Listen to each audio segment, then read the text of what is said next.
My friendship with Pei Xiao and Zhu Lin has spanned a full 70 years, they were renowned chemists, and I was the chemist's wife, their confidant. I dedicated my life, quietly and steadfastly, to supporting their work. They passed away on the same day. Their will stipulated that all property be left to the other, and that they be buried together in the future. In our next life, I want to make it up to Zhu Lin properly. In our next life, could you please not fight me for Pei Xiao, in the blink of an eye? I was reborn at 18, I watched their faces flush as their eyes met. With a smile, I erased the answer sheet for the class placement exam. This time, I won't be a part of your romance, nor will I be your accessory. I have a name, I have my own life. 2, 1, I just walked out of the exam hall. I walked right into my boyfriend Pei Xiao and my best friend Zhu Lin kissing in the hallway. Are you insane? What if Meng Ling finds out? What else can I do? I'm in love with you, having been reborn once. I have nothing left to fear. A corner of the boy's white shirt was lifted by the wind, the girl's long hair swayed gently in the breeze. 2 top students, 2 geniuses, a match made in heaven. I stood there in the distance for a long time. I waited until they had calmly parted ways before walking over to get my bag. Zhu Lin greeted me as if nothing was amiss. Ling, why did you hand in your papers so late? Didn't I secretly signal the answers to you? Pei Xiao deliberately averted his gaze.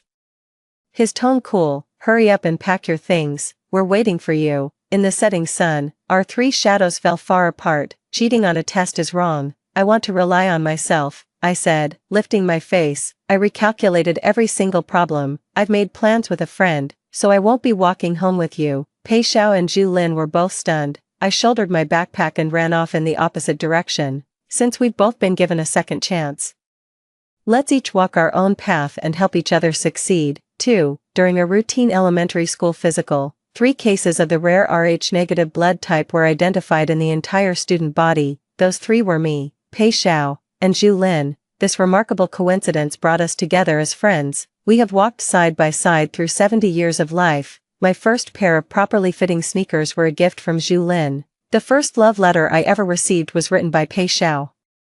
They came from well-off families, were clever and good-looking. Even as they soared ahead, they never left me behind. They took me with them to university, and then into the research institute where we worked together. This continued right up until their passing. My final resting place is nestled right between theirs. A small space was made for me, right beside the countless flowers sent by generations of scholars. The name Meng Ling on the tombstone had long since faded, becoming illegible, yet the bold characters declaring wife of chemist Pei Xiao, dear friend of chemist Zhu Lin remained starkly vivid and clear, and so, passers-by would have a sudden moment of understanding. So, there was a person like me. After all, in truth, I've lived a life free from want, blessed with both comfort and genius companionship. I really shouldn't have any regrets, yet, looking back from the end of my life's journey, so many grievances are ones I've quietly swallowed down. 3. I was an average student academically, but I had a real talent for painting. I even received recognition from the president of the Central Academy of Fine Arts. My family couldn't afford to send me for intensive training, so I secretly taught myself and signed up for the art college entrance exam. But on the day of the exam, Pei Xiao and Zhu Lin were in a car accident. I had to donate blood for them, and I missed the exam. In the hospital room, Zhu Lin tearfully apologized to me. I'm so sorry. It's all our fault for being careless. But wait, someone like you, an ordinary person, actually wants to take the art school entrance exams. Pursuing an art career costs a fortune. Can your family even afford it? Zhu Lin was right. My family couldn't even afford the cost of retaking the college entrance exams, so studying art was naturally not a good option. There was regret and a sense of injustice in my heart, but saving the lives of 2 dear friends made it all worthwhile. To repay me, Pei Xiao and Zhu Lin spent our entire senior year of high school tutoring me relentlessly. In the end, all 3 of us ended up staying in the capital. They got into top universities through early admission, while I went to a second-tier college for a management degree. My school was very, very close to the prestigious universities they were admitted to. With my closest friends by my side, life was simple and happy. In my senior year, the dean of Kaffa never gave up on me and invited me to intern on his project. The workplace was inside the Forbidden City. I was overjoyed and told Pei Xiao and Zhu Lin, only to learn that they had been specially hired by the research institute and were about to settle down in the distant city of H. Zhu Lin held my hand, reluctant to let go. Xiao Ling, I'm so genuinely happy for you, you've finally achieved your dream. But won't it be tough for you and Pei Xiao? Being in a long-distance relationship from now on, is that Dean a fraud? He's a man of such high status, why on earth would he go out of his way to invite someone like you? Pei Xiao sat in the corner without saying a word, a flicker of discontent shone in his cold, clear eyes. We tacitly agreed to part ways for a while, each to plan our own lives. The news of my pregnancy arrived before the breakup ever did, for I read online that a fetus releases hormones to secure its growth in the womb, which can cloud the mother's thinking. Perhaps I was thinking of my own single mother, and how she raised me. Perhaps it was the thought that it, too, was a living being. In the end, I couldn't bring myself to go through with the surgery. I turned down the internship, got married to Pei Xiao, and we settled down together in H City. As Pei Xiao and Zhu Lin's careers flourished, they also managed to secure a family-related position for me. The pay isn't much, but the workload is light. It's a comfortable and stable life. The 2 apartments assigned by our work unit were right next to each other, so the 3 of us remained constant companions. We'd barbecue in the summer and have hot pot in the winter, living a warm and happy life. A few years later, a position for deputy head of publicity opened up at the Research Institute. Over the years, my performance has been outstanding. I've won several national awards on behalf of our institute. And the science illustration I created was even selected as a promotional template. I'm in line for a promotion. However, Pei Xiao and Zhu Lin were also promoted and are about to head to Qinghai to work on a key research project. Zhu Lin bought champagne for us all to celebrate. Congratulations to us for shining in our respective fields. But after your promotion, Xiaoling, you'll be so busy, with weekly meetings at the provincial level, you won't have much time to look after the family, right? Pei Xiao, holding our daughter who was secretly wiping away tears, reminded me in a low voice, Mainland, one of us needs to take care of Xiao Guai. Our daughter is about to start elementary school. The son Zhu Lin had out of wedlock has just been weaned. All household matters need to be managed, and the elderly require care. After careful consideration, in the end, I was the one who gave in first and let go of the promotion. From then on, I traded my paintbrush for a spatula, dedicating myself to the family in a whirl of busyness. Decades passed in the blink of an eye, the children grew up successful, and the family was harmonious. I settled into a happy life that most people would envy, but on all those sleepless nights, what was I thinking about? I was thinking about the day my mother died. When I desperately called my direct supervisor, Zhu Lin, begging for special permission to leave the province, I called from morning till night, pleading with so many people, and only after my mother had passed did I receive a single message of explanation from Pei Xiao. Zhu Lin is chairing a high-level review meeting for a project involving hundreds of people today. Her phone must be on silent and turned off. Your trivial matter can wait for another day. On the day my daughter was to be married, I picked up my paintbrush again to prepare a gift for her, yet, it wasn't even as good as a casual sketch by a first-year art student. In the end, I never displayed it or gave it to her. Disposing of the paintings took a while. By the time I returned to the reception hall, Zhu Lin had already taken my place. Walking our daughter down the aisle, I was thinking back to the day Pei Xiao received the Lifetime Achievement Award. When the children and my younger students gathered around to help me adjust my boutonniere, when Pei Xiao thanks me later, the camera will pan to this old woman. I'm going to be on TV, but, Pei Xiao rambled on, but never once mentioned my name. It was all Zhu Lin. He is grateful for Zhu Lin, the partner, confidant, and soulmate of his life, from their youth to their old age. Every scene along the journey was witnessed with Zhu Lin by his side. They once gazed at the stars together on the boundless Gobi Desert, standing shoulder to shoulder at the pinnacle of the chemical sciences. Yet all my life's work, the daily grind, the mundane chores, could just as easily be done by a housekeeper. Nothing worth thanking me for. 5. I was the one who handled the funeral arrangements for Pei Xiao and Zhu Lin. They happened to pass away on the very same day. The wills they left behind coincidentally contained the exact same sentence: to leave their estate to the other, and to be buried together in the future. Meng Ling, I gave you all the love I had in this lifetime. In the next, I want to make it up to her properly. Meng Ling, I gave you all my love in this life. In the next, please don't fight me for him. Okay, then what am I? Am I just a spectator to your wonderful lives? It suddenly came back to me. That night decades ago when Pei Xiao confessed his feelings to me, I went to find them to ring in the new year together. A cup of bubble tea in hand, pushing the door open, I saw the living room decorated with fresh flowers and a cake. The candlelight flickered in Pei Xiao's eyes, which were fixed unwaveringly on Zhu Lin. The words just slipped out. Are you two confessing your feelings? Zhu Lin's face instantly flushed red, and she pushed me towards Pei Xiao. No way, I could never like this annoying little brother. We're rivals, just trying to outstudy each other to be the top of the class. As the clock struck midnight, a kaleidoscope of fireworks burst into life outside the window. Pei Xiao took one last look at Zhu Lin, then pulled a confession letter from his pocket and handed it to me. Yeah, well, I'm not into you either, so don't flatter yourself. It's Mainland I like. The prince and princess were a classic bickering couple, always saying the opposite of what they truly meant. And the passerby foolishly took it at face value. He muddled through his entire life in a daze. Mistaking vinegar for ink, he spent half his life writing only of bitterness. If only he could have a second chance. Let's start over. I'm going to stay far away from all of you. I'm going to reclaim my brilliant life. 6. I was reborn in the final semester of my senior year of high school. Just as the school was about to split into an elite science class and a regular class, without Zhu Lin's help for the placement exam, my scores only qualified me for the regular class.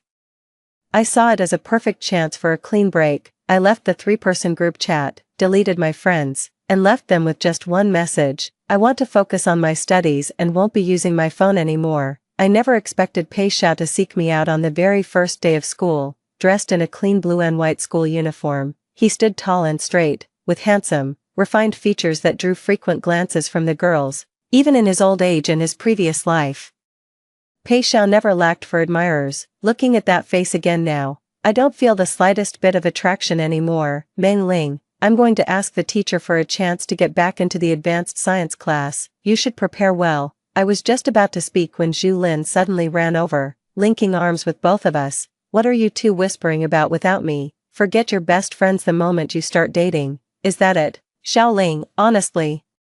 I already gave you the answers and you still didn't copy them. How could you possibly get into the advanced science class on your own merit? Pei Xiao is such a catch. If you don't keep a close eye on him and tie him down, what if some other girl snatches him away in the next 6 months? I savored the hidden meaning in every word, then suddenly lowered my gaze and smiled. I turned around and pushed Zhu Lin's arm away. I think I should break up with Pei Xiao first. We won't be in the same class anymore, and we don't even live near each other. It just makes dating too complicated. The college entrance exam is only a few months away. I really need to focus on my studies. Pei Xiao froze for a moment, his hand at his side slowly clenching into a fist. The moment I turned to leave, he suddenly grabbed my wrist. Meng Ling, don't you dare regret this. 7. What do I have to regret? I was so fond of you back then, yet we never took a single photo together in our youth. Nor did we ever take a trip, just the two of us. In all our decades of marriage, I left no trace in your brilliant life. It's time to end this. I said we're breaking up. Do you not understand? I looked up at Pei Xiao with a cold gaze. While he was distracted, she shoved Zhu Lin into his arms with force, then turned and walked away. Avoiding someone is simple. Don't make eye contact. Don't reach out, and steer clear of every path he takes. I studied with single-minded focus for 4 months. Then, the college entrance exam was over. My results came in. They were even worse than in my past life. It's been so long since I left high school behind, even picking up a paintbrush can't recapture that old feeling. Yet, I'm not sad about it. If you, like me, could go back to being 18 again, with all that time and vibrant life ahead of you, what does one failure even matter? I'd drawn up a plan to retake the year. I knew money was tight at home, so I figured I could take out an online loan and get a part-time job to avoid being a financial burden. The day I finally mustered the courage to talk to Mom about it, to my surprise, she agreed right away. Even though she's usually so strict, every great achievement begins as a dream. If you love it, go for it. Don't worry about the money. I hope my daughter lives a life of courage, grace, freedom, and brilliance. Always remember this, the light that is self-sufficient can never be wrong. I had a deep misunderstanding of my mother when I was young. If she hadn't insisted on the divorce, I wouldn't have been separated from my father, and she wouldn't have had to work from dawn till dusk to support our family. Life was so hard. What's wrong with a stable and happy life? Why couldn't she just let some things slide? In my twilight years, looking back on these events, only then did I realize how much braver she was than I. To support my retaking the exams and intensive training, Mom decided to sell the house and move closer to the school. We have a little breakfast shop, and we're moving it over there with us. On the last day of business at the old shop, Pei Xiao, whom I hadn't seen in ages, showed up at the door and bought all the remaining steamed buns and soy milk. He silently scanned the code to pay, then placed the flowers and gift in front of me. For you.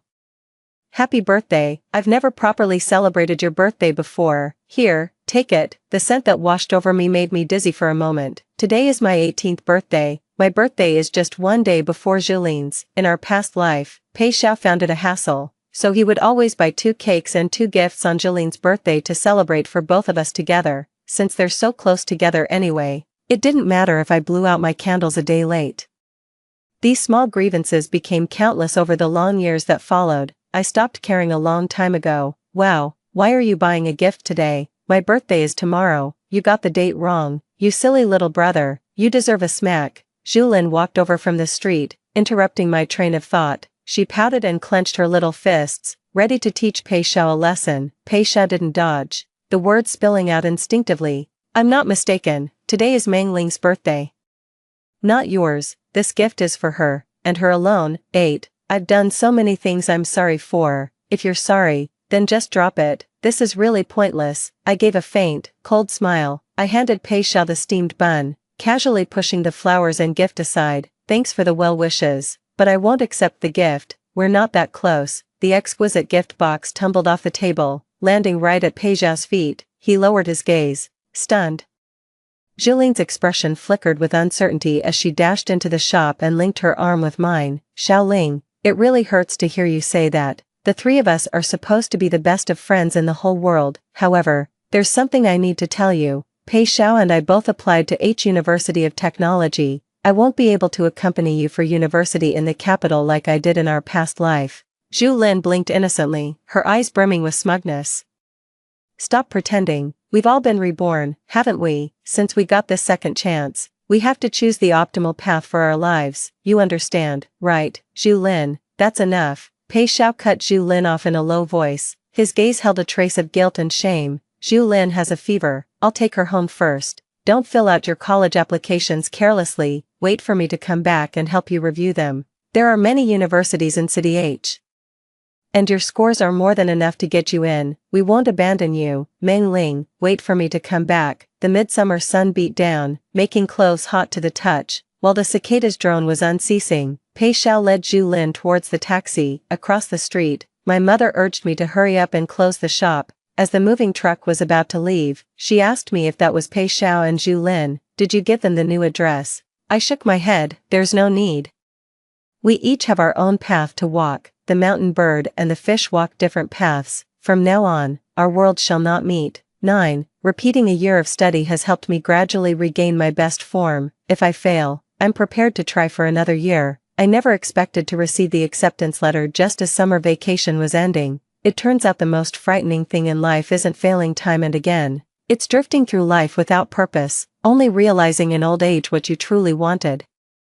The chance to even fail is gone. On the first day of school, I gave a speech on behalf of the new students. My gaze swept across the audience and suddenly landed on a familiar face, Pei Xiao. His black hair had grown longer, falling to partly obscure his eyes, which held a steady, composed gaze. Last year, in the final hour of submitting his university applications, he changed his choices and, just as in a past life, stayed in the capital, and Julien, in her pursuit of him, had actually given up her place at University H and chosen to repeat her final year of high school. Unfortunately, she fell just a few points short on her retake exams, missing out on a top-tier university and settling for an ordinary college next door. She was no longer the campus goddess, her halo had vanished. Now, she was simply Pei Xiao's girlfriend, leaning happily on his arm, past and present. Their roles had reversed. I guess this is the life she wanted.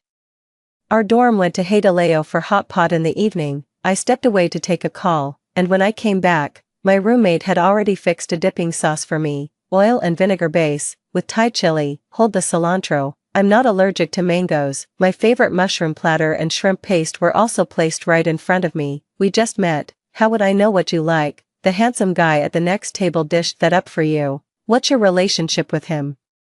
He's been sneaking glances at you this whole time. My roommate pointed to the next table for me to see. It was Pei Xiao again. 10. When has Pei Xiao ever cared about my preferences? All I remember is that he was proud and ambitious, completely absorbed in his research and never gave a second thought to such trivial matters. Ask him to buy vinegar, and he'd come back with soy sauce. I'm allergic to mangoes, yet he still brought back several crates of mango specialties from his business trip to Hainan. In their later years, they would attend dinner parties together. He ordered 8 dishes that Julin loves, but couldn't name a single one that I liked. Julin and I often eat together at the institute, so we know each other's tastes. Don't read too much into it. The disappointment had long since piled up into a mountain. Even if you laid your heart bare right in front of me, I wouldn't believe it either. My roommate asked me again, what exactly is your relationship? Is he your boyfriend? I shook my head and pushed the side dishes away. We're not close. Don't just take things from strangers. What if it's poisoned? At Peijiao's table, everyone was laughing, chatting, and clinking glasses, while he alone stared blankly at the hot pot. The billowing steam blurred his handsome features, and the light in his eyes gradually dimmed. Not long after, Zhu Lin returned from the restroom. She noticed that Pei Xiao hadn't lifted a finger to help her, not even folding her coat, which was left exactly where she'd dropped it. A flicker of complicated emotions passed through her eyes. Suppressing the turmoil within, she turned and greeted me. What a coincidence, Xiao Ling. Has it really been a year since we last met? Oh, I almost forgot to tell you, Pei Xiao and I are dating now. Come to think of it, we're both a year older than you. You can call me sister-in-law or him brother-in-law, whichever you prefer. When we get married, you're definitely invited to the wedding. Zhu Lin took Pei Xiao's hand, with nothing else to hold on to. I just picked up my phone and smiled back at her. The phone screen displayed the scholarship that had just been deposited. We were all quite content with our lives after being reborn. A flicker of sudden realization passed through Pei Xiao's eyes. His Adam's apple bobbed as he swallowed back the words he was about to say. As the evening crowd dispersed, I was waiting alone by the roadside for a ride when I suddenly heard an argument break out behind me. Pei Xiao's friend stumbled out of the shop door, cursing under his breath as he wiped blood from the corner of his mouth. What the hell is wrong with you, man? All I did was ask if that art school girl had a boyfriend and to pass me her WeChat. What did I ever do to you? Why'd you have to go and hit me for no reason? The haze of drunkenness clouded Pei Xiao's eyes. Upon hearing it, he suddenly shook off Zhu Lin's support, lunged forward, and pinned his friend to the ground, pummeling him, blow after blow. His eyes reddened at the corners with pure hatred. You dare lay a hand on another man's wife? Say that again, I dare you. So your wife is your art school junior, then who the hell is Zhu Lin? Have you lost your mind? Meng Ling. My wife's name is Meng Ling. 11. The winter wind swept through the bare branches. A few fallen leaves were flung roughly onto Pei Xiao's shoulder, as if whispering tales of absurdity and sorrow. Zhu Lin and I stood on opposite sides of the road, watching Pei Xiao sob and whimper, watching him lost in confusion. In the end, clear-headed and calm, we each turned and went home. No matter how late the sunset comes, it will eventually fall upon me, and you have long since ceased to be my light. During my university years, I dedicated myself to my studies and received considerable mentorship from the dean. The internship opportunity one missed in my past life has now become the main focus of my graduate research. On Mondays, Wednesdays, and Fridays, I'm at the Palace Museum studying ancient painting restoration. Tuesdays, Thursdays, and Saturdays are for classes. My side gig, a webcomic I serialize online, has even earned me a few $100,000, enough to let my mom retire and take it easy. By 2032, technological advancements have made it possible to use chemical techniques to recreate the pigments used in ancient paintings. Pei Xiao's research focus was also on aerospace coatings. Through a web of connections, we finally met at an industry conference. The former campus heartthrob, Pei Xiao, had long shed his youthful naivety. A sharp black suit now accentuated his composed and steady presence. During the intermission, he and a colleague came over to exchange business cards. Mingling with the crowd, he asked me, as if by chance, care to join me for dinner tonight? I'm sorry, I don't eat after noon. Pei Xiao stood quietly in the bustling crowd, his gaze fixed on me, eyes shimmering. I always knew you were talented and destined for great things. It was my fault for holding you back in our past life. Let's not waste words on past lives. Meng Ling, do you have to be like this? You're in the way, could you move? Pei Xiao froze for a few seconds, a bitter smile slowly spreading across his face. A marriage that has lasted over 60 years, now, there isn't even the patience for 6 sentences. Perhaps this is how our story ends. The second half of the seminar was terribly dull. so I packed up my things, bent down, and headed for the exit. Pei Xiao's seat was in the last few rows. As we passed each other, I heard him ask me softly in a hoarse, trembling voice, "Zhu Lin just gave birth to a son, I have to honor my promise and marry her. If you don't agree, we can just pretend this never happened, you and I, continuing to walk hand in hand for the rest of our lives." 12. I thought I'd misheard and turned to look at Pei Xiao. His breath hitched, and he quickly averted his gaze, his sharply defined profile disappearing into the shadows. Must have been hearing things. Did someone just speak? Was that even a language? I really couldn't care less about Zhu Lin having a baby, but I ran into her anyway when I went to the hospital for a checkup. "Xiaoling, is that really you? It's been 5 years, how have you been?" "Oh, look at me, I've already had the baby, and I didn't even have Pei Xiao let you know." Zhu Lin was wheeled back to her hospital room by an orderly. She was holding Pei Xiao's hand tightly, as if to show off to me. Her pale face was radiant with happiness. "Well, I'm just glad we got to see each other. We're heading to H City soon to get married and settle down. Who knows when we'll meet again." It had only been 5 years, but Zhu Lin had aged dreadfully. Her hair was dry and straw-like, her face etched with an exhaustion she couldn't hide, a stark contrast to the vibrant, spirited woman she had been in her past life. She had given up her place at a prestigious university, abandoned her studies to focus on the relationship, and forfeited her diploma to get pregnant and push for marriage. So what if she has memories of a past life? Now she doesn't even qualify to submit a resume to the research institute. All that's left is Pei Xiao. Was it really worth it? I gave Jilin's shoulder a gentle pat. "Yeah, we probably won't get another chance to see each other. I'm part of the university's international exchange program. After graduation, I'll be posted there to teach. I might not be coming back." Jilin's smile slowly froze on her face, a flicker of confusion crossed his gaze, quickly drowned by an overwhelming wave of exhaustion. The next second, Pei Xiao accidentally knocked over the floor stand. His face had turned ashen. "I think I know what he's panicking about." The nurse brought out his and Zhu Lin's son. His appearance was identical to the son Zhu Lin had given birth to out of wedlock in her previous life. They were exactly the same. 13. In my past life, my best friend Zhu Lin got drunk and lost her virginity. Unable to bear the thought of ending an innocent life, she gritted her teeth and decided to have the baby. She told me not to feel sorry for her. "I'm a modern, independent woman. I don't need to rely on a man to live a good life." That's what she said, but the truth was, she knew nothing about raising a child and couldn't even cook a proper meal. When work gets busy, he wouldn't come home for months on end. I practically raised her son, Zhu Jiaming, myself, and even gave him a generous red envelope when he got married and had children. However, after Pei Xiao and Zhu Lin passed away, Zhu Jiaming and his daughter donated the couple's entire estate in their own names, earning themselves a fine reputation. I couldn't afford the chemotherapy in time and ended up dying in agony at home. I don't understand why the child I raised with my own hands would treat me this way. Only now do I understand. It turns out they were the real family all along, and I was the only one kept in the dark. "Jiaming, come quick and meet your godmother." "He is not to be called Jiaming, he is not." Pei Xiao shoved the child aside with such force that he nearly knocked over the nurse, leaving everyone too stunned to speak. He ran out of the hospital in pursuit. He chased me all the way to the parking lot and desperately grabbed my car door. "Meng Ling, I admit that in my past life, I had feelings for Zhu Lin. I only gave you that confession letter on New Year's Eve out of spite. For the decades that followed, my indecisiveness caused you so much pain, but now I see my own heart clearly. Please, just let me make it up to you. Even if I was wrong, please don't go." I stared at Zhu Lin, her face expressionless in the second-floor window.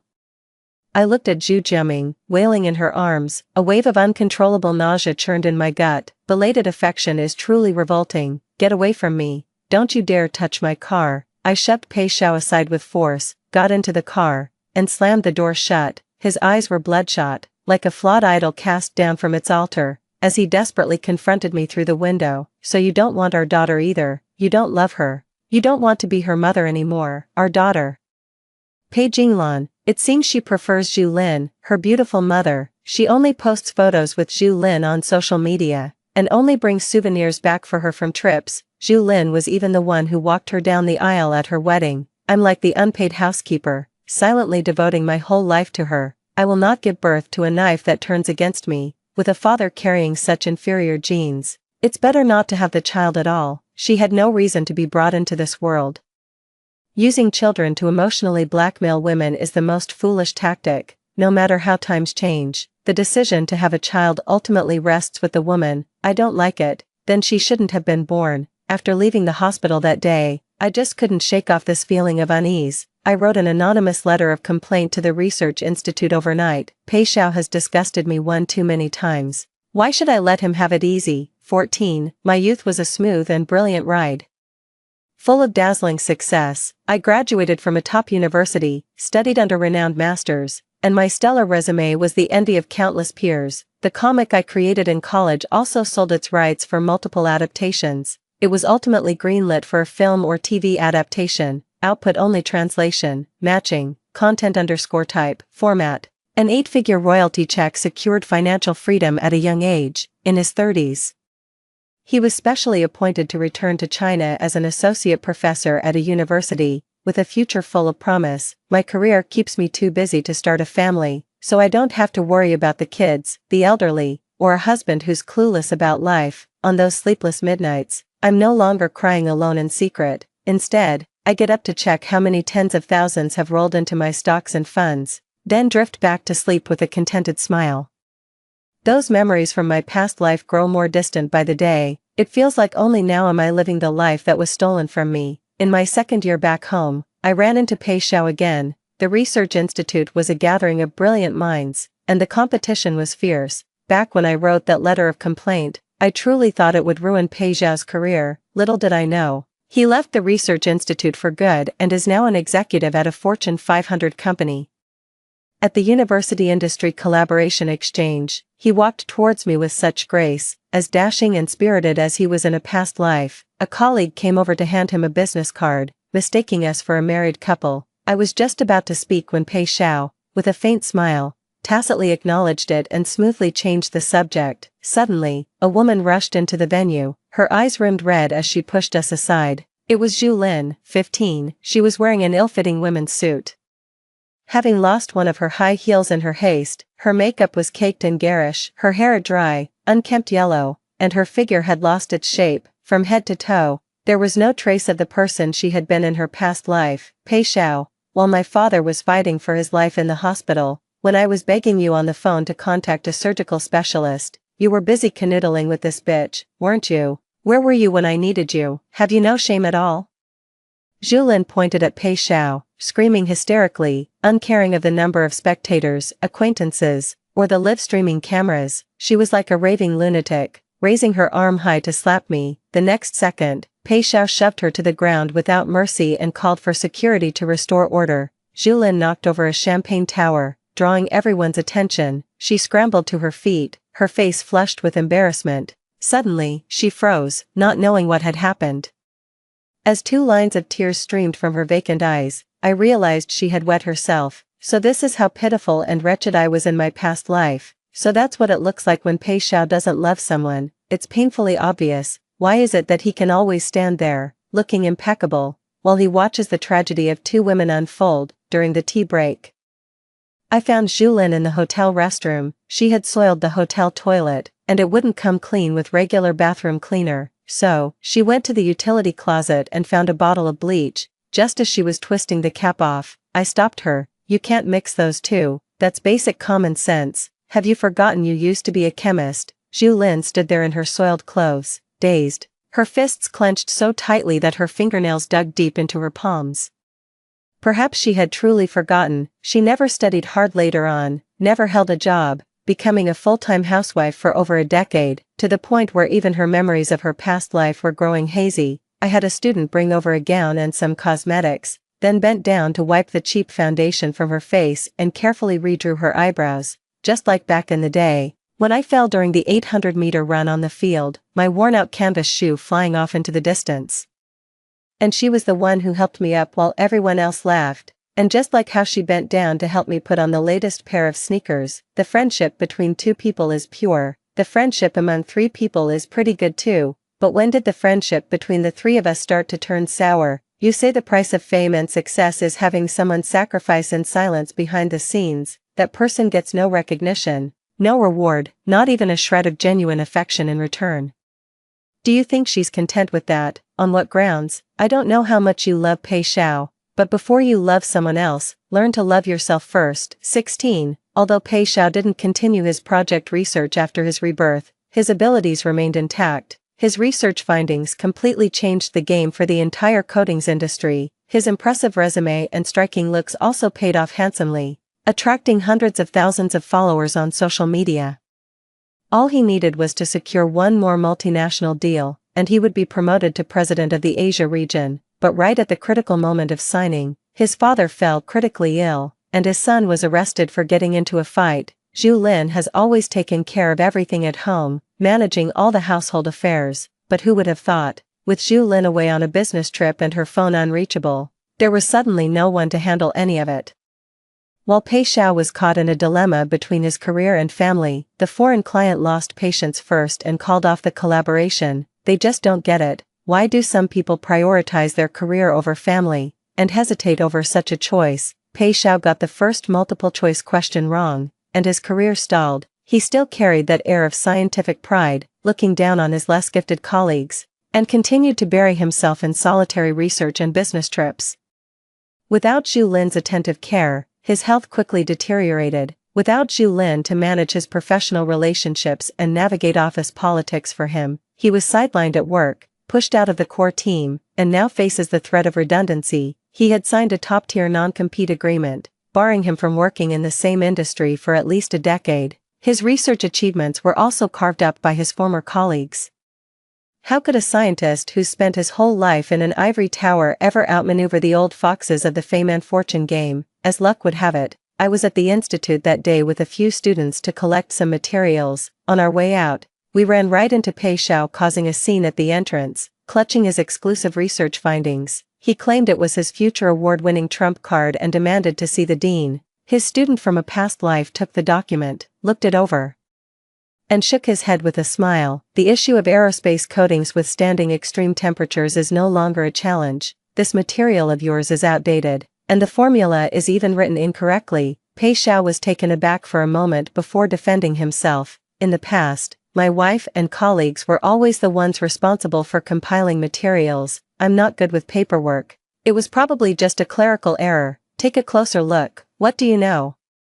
My achievements are irreplaceable. Have you received any formal training or education? How many hours a day do you spend in the lab? What gives you this confidence? The students urged Pei Xiao to go to the hospital and called security to have him removed, threatening to call the police otherwise. We stared at each other across the chaotic crowd. In Pei Xiao's bloodshot eyes flickered confusion and rage, before he finally collapsed heavily onto the ground, like ordinary humble dust by the roadside, forgotten and ignored. Life is full of countless choices, each leading to a different outcome, one wrong answer, and you can never get back to the same ending. 17. In the blink of an eye, I've reached middle age. I led a group of fine arts students in creating a large-scale, aerospace-themed art book, which I submitted on behalf of the school for a top-tier engineering award. I received a call from Pei Xiao on my way to the presentation. He sounded a bit weak.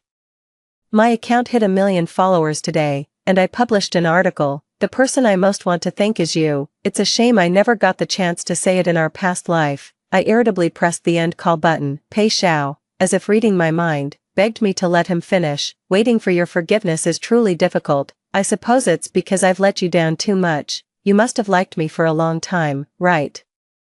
I should have realized at the moment you gave up your art exam to rush to the hospital and donate blood for me. It was me who was too slow to understand. If I were in another car accident, would you still drop everything to come to me? In a sudden flash of memory, I finally understood just how despicable a person like Pei Xiao truly was. In this life and the last, he loved no one but himself. He quietly reaps the benefits of one woman's devotion and another's affection, using their goodwill to pave the way for his own glorious future. He forever fancies himself a man of profound feeling, a perpetual hypocrite. Don't tell me you've been in a car accident. The blood bank can't source your rare blood type, so you contacted both me and Zhu Lin separately to test which of us loves you more. Why don't you just die? Pei Xiao. A long, dead tone came from the other end of the line, so I tossed the phone aside, parked the car, and got on with my business. It wasn't until evening that I heard the news of Pei Xiao's death. Just as I had feared, he was in a serious car accident. In his final moments, he called both me and Zhu Lin. Unfortunately, one of us was busy with a presentation, The other was tied up with a project bid. We each assumed the other would have the heart to save him. In the end, no one was saved. Pei Zhao's will explicitly stated that his entire estate was to be bequeathed to me.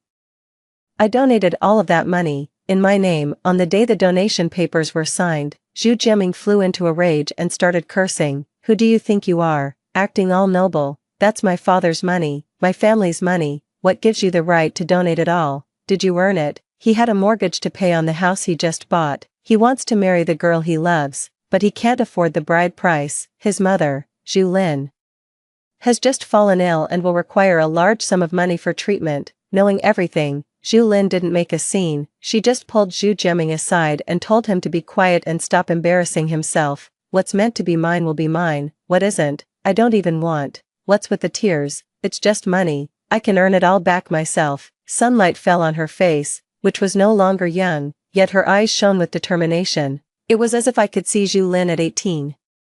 The one who had failed her exam, tearing up the test paper and walking away without a care. I hadn't seen that look on her face in a long, long time. The ringing phone snapped me out of my thoughts. A student informed me that one of my illustrations has won an award and will be included in a future middle school textbook. It's not a science comic, nor is it a promotional illustration. It is, in fact, an original piece of artwork, typeset to follow Xu Ting's essay. The theme is female awakening.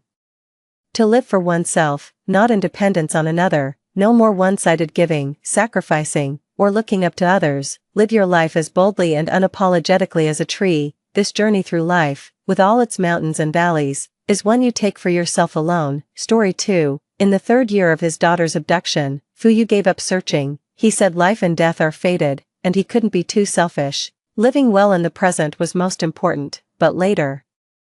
His white moonlight also disappeared, yet Fu Yu's hair turned white overnight, and he searched for his white moonlight for 50 full years. In this second life, I protected my daughter first and filed for divorce. Unexpectedly, Fu Yu also got reborn. On his first night back, he booked flight tickets and took his white moonlight abroad for a vacation. It wasn't until half a year later that he finally remembered our daughter. Fu Yu held the doll he bought from the airport, wanting to pick up his daughter after school, but his daughter pushed him away without hesitation and threw herself into another man's arms. Sorry, I already have a new dad. 1. The news of Qingye's disappearance came just after I had a big fight with Fu Yu. He grabbed my shoulders, nearly roaring. Yuan has been missing for 3 years. We've tried everything, but we simply can't find her. Life must go on. Can't you just move forward? I reached out and slapped him hard, feeling utterly heartbroken. But we're Yuan's parents. If we don't keep looking for her, she'll truly never come back. Fu Yuan is the daughter of me and Fu Yu. When she was 5 years old, the nanny took her to sunbathe in the neighborhood, but in the blink of an eye when the nanny turned around, the child was gone. The nanny was too scared to call the police immediately, missing the best chance to save Yuan. Fu Yu and I tried countless methods, but there was never any trace of Yuan. It was as if she had vanished into thin air. This year marks the 3rd year of her disappearance. Fu Yu suddenly told me that he didn't want to continue searching anymore. He also hoped I would give up, move forward, live well in the present, and that we could have another child. His cold indifference made me feel alienated and heartbroken for a time. Yuan is a piece of my own flesh and blood. To have a piece of flesh forcibly carved away would be too painful. I simply couldn't give up. Thus, we had the most intense argument since our marriage. In the past, I always liked him a bit more and was somewhat willing to yield to him. Fu Yu took advantage of my affection to force me into concessions, but when it came to Yuan, I absolutely would not yield. Every single item in the house was thrown and smashed. The hysterical shouting nearly drained all my strength. He watched coldly, as if observing a clown. Shani, you're so selfish. For a child who can't be found, must you stir up such turmoil in the family? His initial guilt gradually turned into impatience. After leaving these words, he turned and entered the room, locking the door behind him. The noisy living room suddenly fell into silence. I sat on the living room sofa, looking at my daughter's photo on my phone, unable to stop the tears. But the next second, someone suddenly sent a message in the high school class group chat. It said that Qingye had gone missing. That smart and beautiful girl, who had just transferred to our class in high school, immediately caught the attention of many boys, including Fu Yu. I just saw this message and didn't even have time to think, but the previously tightly shut door was suddenly opened. Fu Yu looked flustered. constantly making phone calls that never went through, muttering, "Aya, please don't let anything happen to you." Fuyu had always been composed, even when Yuanyuan went missing before, he maintained his usual calmness, never appearing as panicked as now with his hands trembling. To Fuyu, Qingye was like the pure moonlight in the depths of his heart. In the past, I never thought much of it. Fuyu is the man I've loved since childhood, our families were well matched. And we could be considered childhood sweethearts. I loved him, I've loved him since I was little. But his indifferent nature made me give up hope when I noticed his special treatment towards Qingye during high school. Later, Qingye chose to study abroad and voluntarily gave up on him, causing their budding relationship to wither before it could blossom. Fuyu remained depressed for a long time before gradually emerging from the gloom, never mentioning Qingye again. I continued as always, staying by his side year after year. Fortunately, I finally waited for him to confess his feelings to me. We became a couple, then got married and had children, including our lovely Yuanyuan. I truly cherish this relationship, but now, it seems I'm just a complete joke. I thought Fuyu was only acting out of character because of that high school crush, which is why he lost his composure upon learning Qingye had gone missing. But I never expected that after confirming Qingye's disappearance, he would grieve so intensely that his hair turned white overnight. Yet when Yuanyuan went missing back then, he remained perfectly calm without showing the slightest sign of distress. So it turns out,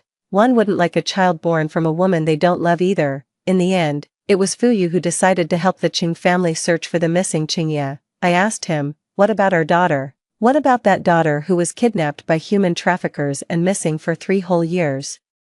Fuyu avoided eye contact. "We've searched for Yuanyuan for 3 years, that's long enough, but Qingye is different, she just went missing. Maybe if we try harder, we can find her." That try harder lasted a lifetime. I spent my life looking for Yuanyuan, while he spent his searching for Qingye. Because of this, we had countless conflicts. I urged him to give up. After all, Qingye had her own family and friends, her own parents searching for her. Yuanyuan needed us more. But Fuyu angrily scolded me, "Shani, you're too selfish. Qingye is a living human being, how could we possibly abandon her?" Disappointment, heartbreak, and hatred made me completely lose faith in this man. In our twilight years, we still hadn't found Yuanyuan and Qingye, could only lie on their respective hospital beds. I looked at my daughter's photo while he gazed at Qingye's picture, his eyes filled with sorrow, a scene dripping with irony. "If we could start over. I truly wish Yuanyuan never had you as a father, because he truly didn't deserve it, too." But to my surprise, I actually got reborn, and I was reborn back to the very day my daughter was abducted by human traffickers. I rushed out the door, almost sprinting all the way, just wanting to save my Yuanyuan before that damned trafficker appeared. Fortunately, before the trafficker could get close to Yuanyuan, I finally managed to pick up the child first and shouted loudly, urging the negligent nanny to call the police immediately. A child trafficker sneaking into the neighborhood is a serious matter. Many residents feared the trafficker might have accomplices who could harm their children, so they gathered here, waiting for the police to arrive and ensure the trafficker faces legal consequences. I didn't leave either, but while waiting, I spotted Fuyu rushing out from a distance, but at this time, he should have just returned from his business trip, exhausted, and currently adjusting to jet lag in the bedroom, sleeping until evening. It wasn't until the nanny couldn't find the child no matter how hard she searched that she had no choice but to inform me of Yuanyuan's disappearance. It was upon hearing these words that Fuyu suddenly woke up. But now, why does it feel somewhat different? Could it be that Fuyu has also been reborn? But if Fuyu had been reborn, he should know that the most urgent matter now is to save poor Yuanyuan. Not to panic and run out, but I didn't have time to think too much, because with the arrival of the police, I had to hold Yuanyuan and go give a statement first. By the time we finished the procedures and returned home, it had already grown dark. "Where's Daddy?" Yuanyuan held my hand as we entered the house, then immediately dashed into the bedroom. She adores Fuyu, always clinging to his legs and calling him Daddy in her sweet, childish voice. But the bedroom was empty. Fuyu still hadn't come home. Yuanyuan felt somewhat disappointed, but being the obedient child she always was, she still managed to keep a smile on her face. Not seeing her father, she simply assumed it was like before, thinking he had too much work. "I haven't finished reading my book yet. Daddy would be upset if he knew Yuanyuan wasn't reading." She cheerfully ran to the living room, found herself a spot to sit down, and started reading the storybook attentively while holding it in her arms. The regrets from my past life make it impossible for me to bear being apart from Yuanyuan even for a moment now. I held her in my arms as we sat in the living room. She turned her head and smiled at me, then gave me a kiss on the cheek. Don't be sad, Mommy. Daddy will be home from work soon. Yuanyuan will wait with you. Perhaps it was because of memories from my past life, this man I once loved deeply, whom I hated for half a lifetime. Now that I've been reborn, even if everything returns to normal, I no longer want to wrong myself or my daughter. Divorce is inevitable, but Fuyu's phone was completely unreachable, always powered off. It was as if he had vanished from the face of the earth. For a full day and night, I couldn't get in touch with Fuyu. Was Daddy taken away by bad people? Though Yuanyuan was young, she was more mature than her peers and could always keenly sense my emotions. She tugged at my skirt with her small hands, her eyes filled with sadness. I quickly bent down to hold her in my arms, whispering comfortingly, "No, perhaps Daddy was delayed by something important, but the day after tomorrow is Yuanyuan's birthday, and Daddy will definitely come back." Really, her big round eyes were wide open, brimming with anticipation. But the truth was, he went to find Qingye. In the evening, I held Yuanyuan while reading her bedtime storybook. When she fell asleep in my arms, I picked up my phone nearby, opened the social feed, and immediately saw Qingye's latest post. One picture, one line of text. The picture, a pair of hands wrapped around her waist, looking extremely intimate. Word, after going around in circles, I finally waited for your confession. On the index finger of the right hand, there is a scar, and quite amusingly, Fuyu has one too. And in the comments section, everyone was wishing Qingye and that unseen man happiness and fulfillment. I glanced at the IP address below this WeChat Moments post. It's an island abroad. That place has long been known as the perfect spot for couples to check in. When Fuyu and I first started dating, he said he would take me there for a trip and flaunt our love extravagantly, but he was too busy with work, so we had to wait. We waited until we got married, then waited until we had children. Year after year we waited. Yet it all came to nothing in the end. Now, Fuyu has abandoned everything just to make up for that long-lost feeling in his heart, traveling abroad with his white moonlight in perfect bliss. I lowered my head to look at that photo, feeling not the slightest ripple of emotion in my heart. Perhaps it was too much disappointment in a past life. I've hurt, cried, and even made a scene. After the hysteria, when our eyes met, all that remained was disappointment and resentment. I opened that image, zoomed in, and then saved it. Since the decision to divorce has been made, I will definitely fight for Yuanyuan's custody, and all the evidence that can prove his infidelity. I will keep backups, so that during the divorce, I can secure the maximum benefits for myself. 4. I had a lawyer draft the divorce agreement, but Fuyu is currently abroad and has deliberately cut off all means of contact, so I can't immediately deliver the agreement to him. I can only wait for now and then tell my parents about this matter. But just as I expected, when I first mentioned wanting to divorce Fuyu, my parents strongly objected. I didn't hide anything and directly told them about Fuyu's affair. My mother stared at the photo in silence for a long time. Finally, she looked up at me with an unreadable expression in her eyes. Some things are better left unspoken. Let it go, and life will move on, especially now that you have a daughter. For the child's sake, don't be so selfish. Okay, my own mother asked me to tolerate my husband's infidelity, for the sake of our child, though I'd known for a long time that my parents were equally cold-hearted, prioritizing work and family interests above all else. But I never expected that, even at this point, my happiness would still be outweighed by the ridiculous benefits brought by that arranged marriage. No, Mom. If I choose to muddle along, that would be true selfishness and irresponsibility. This is my life, not Yuanyuan's. I can take good care of her all by myself, at least, whether Fuyu was there or not. Those past few years made no difference anyway. I do feel guilty towards my Yuanyuan, because I can't give her a complete family. But the one who caused all this is not me. So why should I be left alone to swallow the bitter fruit that Fuyu planted? My father flew into a rage, slapped me, and said even if I got divorced, he would never let me come home again. If I divorce, I'll completely become Shani without a home. I couldn't hold back and shed a few tears. It's fine, consider it the end of our father-daughter bond. In any case, divorce is inevitable. I left with Yuanyuan but didn't go straight home. Halfway through the drive, I couldn't contain my emotions anymore, so I found a quiet spot to park. In front of my daughter, I broke down and cried rather pathetically. Yuanyuan was very well behaved. She unbuckled her own car seat, climbed to the front passenger side, and without saying a word, just reached out to gently pat my back. When I looked up, she took 2 tissues to wipe my tears. "Mommy, don't be sad, Yuan is here, Yuan will always be here." Her voice still carried that sweet, childish tone. I looked at her and asked, "If Mommy and Daddy have to separate, and you have to stay with Mommy, would you be okay with that?"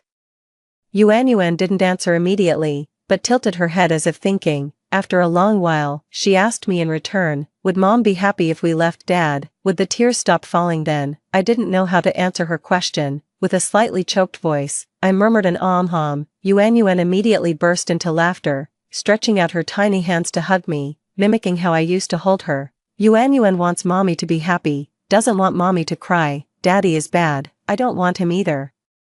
Completely unable to hold back, I hugged Yuan tightly and started crying. The little girl was all smiles at first, but suddenly her lips quivered as if she'd suffered immense grievance, then buried herself in my arms and wept. Crying too intensely led to overwhelming emotions, and suddenly my chest started aching. Yuan also knows I have a heart condition. Immediately wiping away tears, she searched everywhere in the car for my medicine. But the chest pain was so severe that my vision began to blur, and I nearly fainted. Just before completely losing consciousness, I faintly saw Yuan frantically pick up my phone and imitate my actions to call Fuyu, but the call never got through. 5. When I woke up, I found myself lying on a hospital bed. I was only dazed for a couple of seconds. I quickly got up from the hospital bed and looked around. "Where's Yuan?" Suddenly fell unconscious. I'm really worried something might happen to Yuan, because I truly can't bear the pain of losing her a second time. Perhaps hearing my voice, Yuan, who was sitting on the sofa, put down the picture book in her hands and came running to the hospital bed. I quickly held her in my arms. Yuan sat by the hospital bed, her eyes still glistening with tears. "Mom, you're finally awake." Her voice still carried a sob, yet she managed to smile sweetly as she leaned against me quietly. Just watching me without saying another word, I asked her, "Yuan, who brought Mom to the hospital?" Yuan counted on her fingers as if recalling. "It was a very handsome uncle." As her words fell, someone happened to push open the ward door. The person spoke. Awake, I instinctively looked toward the door, and upon clearly seeing who had arrived, couldn't help but widen my eyes before exclaiming, "Ji Yanli." Ji Yanli is also my high school classmate. But he and Fuyu are completely different types. Fuyu is aloof, like an unattainable flower on a high peak, sacred and inviolable, but Ji Yanli is sunny, always enthusiastic about people and things, with a constant smile on his face, warming everyone around him. Not only that, but we also grew up together. Grandpa Ji had always been fond of me since childhood. Back then, our families jokingly talked about arranging a childhood betrothal. But later I met Fuyu and became completely devoted to following him around. Later on, Fuyu and I officially became a couple, while Ji Yanli happened to receive an admission letter from a prestigious foreign university around that time and subsequently chose to study abroad. In my past life, Ji Yanli never chose to return to China, or perhaps he did come back, but at that time I was entirely preoccupied with my missing daughter and didn't pay much attention to anything else. So now, suddenly seeing him again, I feel as if a whole lifetime has passed between us. "You have a heart condition, and since childhood, doctors have warned you to avoid strong emotional fluctuations. Fortunately, this time I happened to be driving by. Ji Yanli peeled an apple for me, carefully cut it into small pieces, placed them on a plate, inserted toothpicks, then handed one piece to me and another to Yuan. Yuan thanked him and smiled innocently. "Uncle Ji, how did you know Mom always likes her apples cut into tiny pieces?" Ji Yanli gently tapped her nose with his finger, his gaze warm and smiling as he looked at me. "Just as always, though now with a hint of teasing. Since childhood, she's been the most pampered one. If it's not cut properly, would she even eat it?" Yuan shook her head. "But at home, Dad never cuts fruit for Mom. It's always Mom who prepares it and serves it to Dad." Hearing this, Ji Yanli stopped laughing. He stared at me quietly without saying a word, and we just locked eyes like that for a long time. "Hey, Ji Yanli, why have you been staring at me like that? It's making me feel a bit uneasy." I pretended to lower my head and eat some fruit, but Ji Yanli suddenly raised his hand and flicked my forehead. It still hurt quite a bit. "Ji Yanli, that really hurt. I'm still a patient, you know." I couldn't help but let out a loud cry. We were childhood sweethearts, as familiar with each other as could be. Apart from the initial awkwardness and surprise, We've now somewhat returned to our former ease. In front of Ji Yanli, I'm always unreasonable and deliberately bully him, and he would let me bully him, just like now. After I yelled at him, he simply pretended not to hear and then handed me another piece of apple. Don't get worked up, have some more fruit. I directly grabbed the plate, stuffed 2 pieces into my mouth, but still couldn't help muttering, haven't seen each other for years, and the first thing you do is hit me without any explanation. Ji Yanli shrugged with a smile, can't help it, I've always enjoyed teasing you since we were kids. With that, he turned and walked out, saying he was going to find my attending physician. I kept my head down eating fruit, so I didn't hear what he said as he was leaving.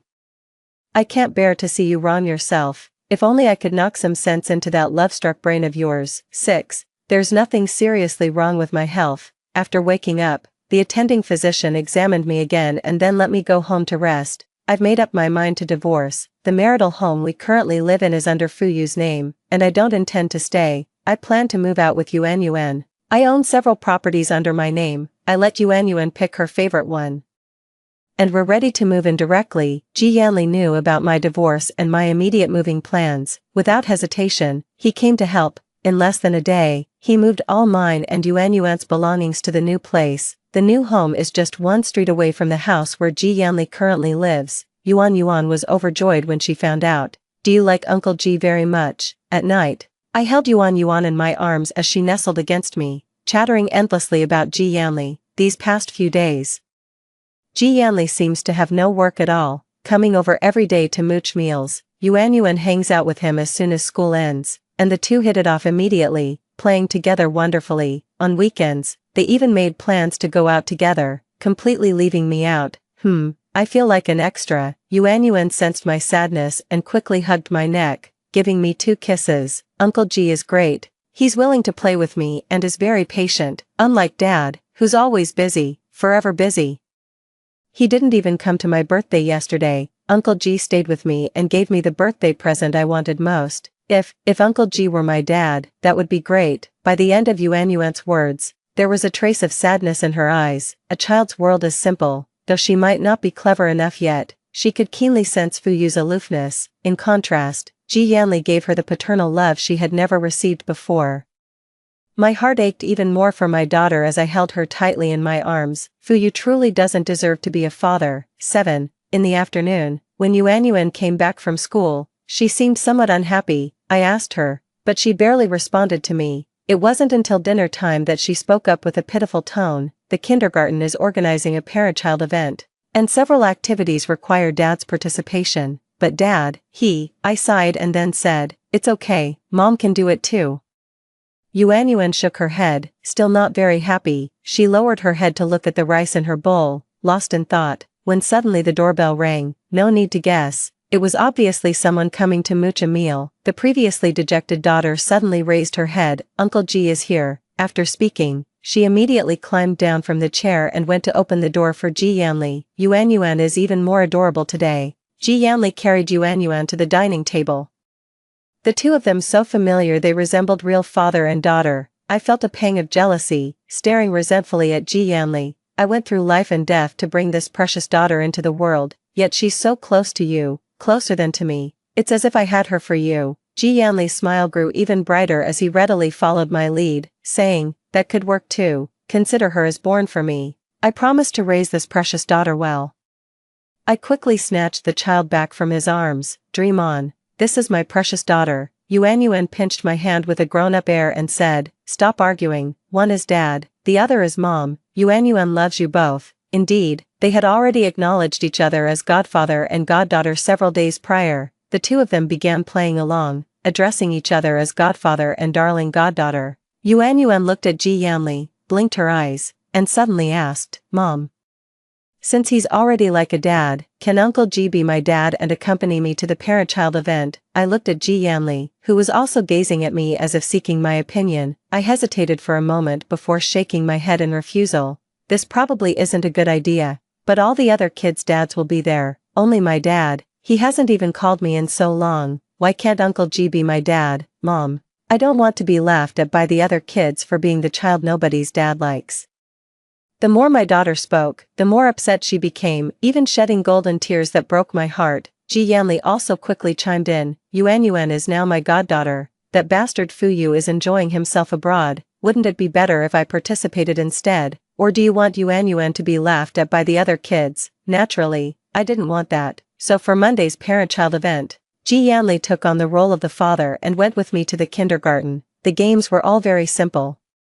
There are challenges testing the coordination between father and daughter, as well as the between parents. For example, what is mom's favorite color? Ji Yanli, purple. What is mom's favorite fruit? Ji Yanli, apples. What does mom hate the most? Ji Yanli, she hates being lied to the most. Ji Yanli answered several questions correctly in the shortest time, and I couldn't help but give him a thumbs up. The host, played by a kindergarten teacher, held the script in her hand, smiled at the children, built up the atmosphere, and then asked the mother one final question. So, who is the person dad loves the most? Many parents answered with their child's name. I also wrote Yuan's name, since for this type of question, one can only write a child's name, but Ji Yanli's answer was, you, me. For a moment I didn't react, and couldn't help pointing at myself. The host smiled and said, it seems that Yuan's parents have a very good relationship.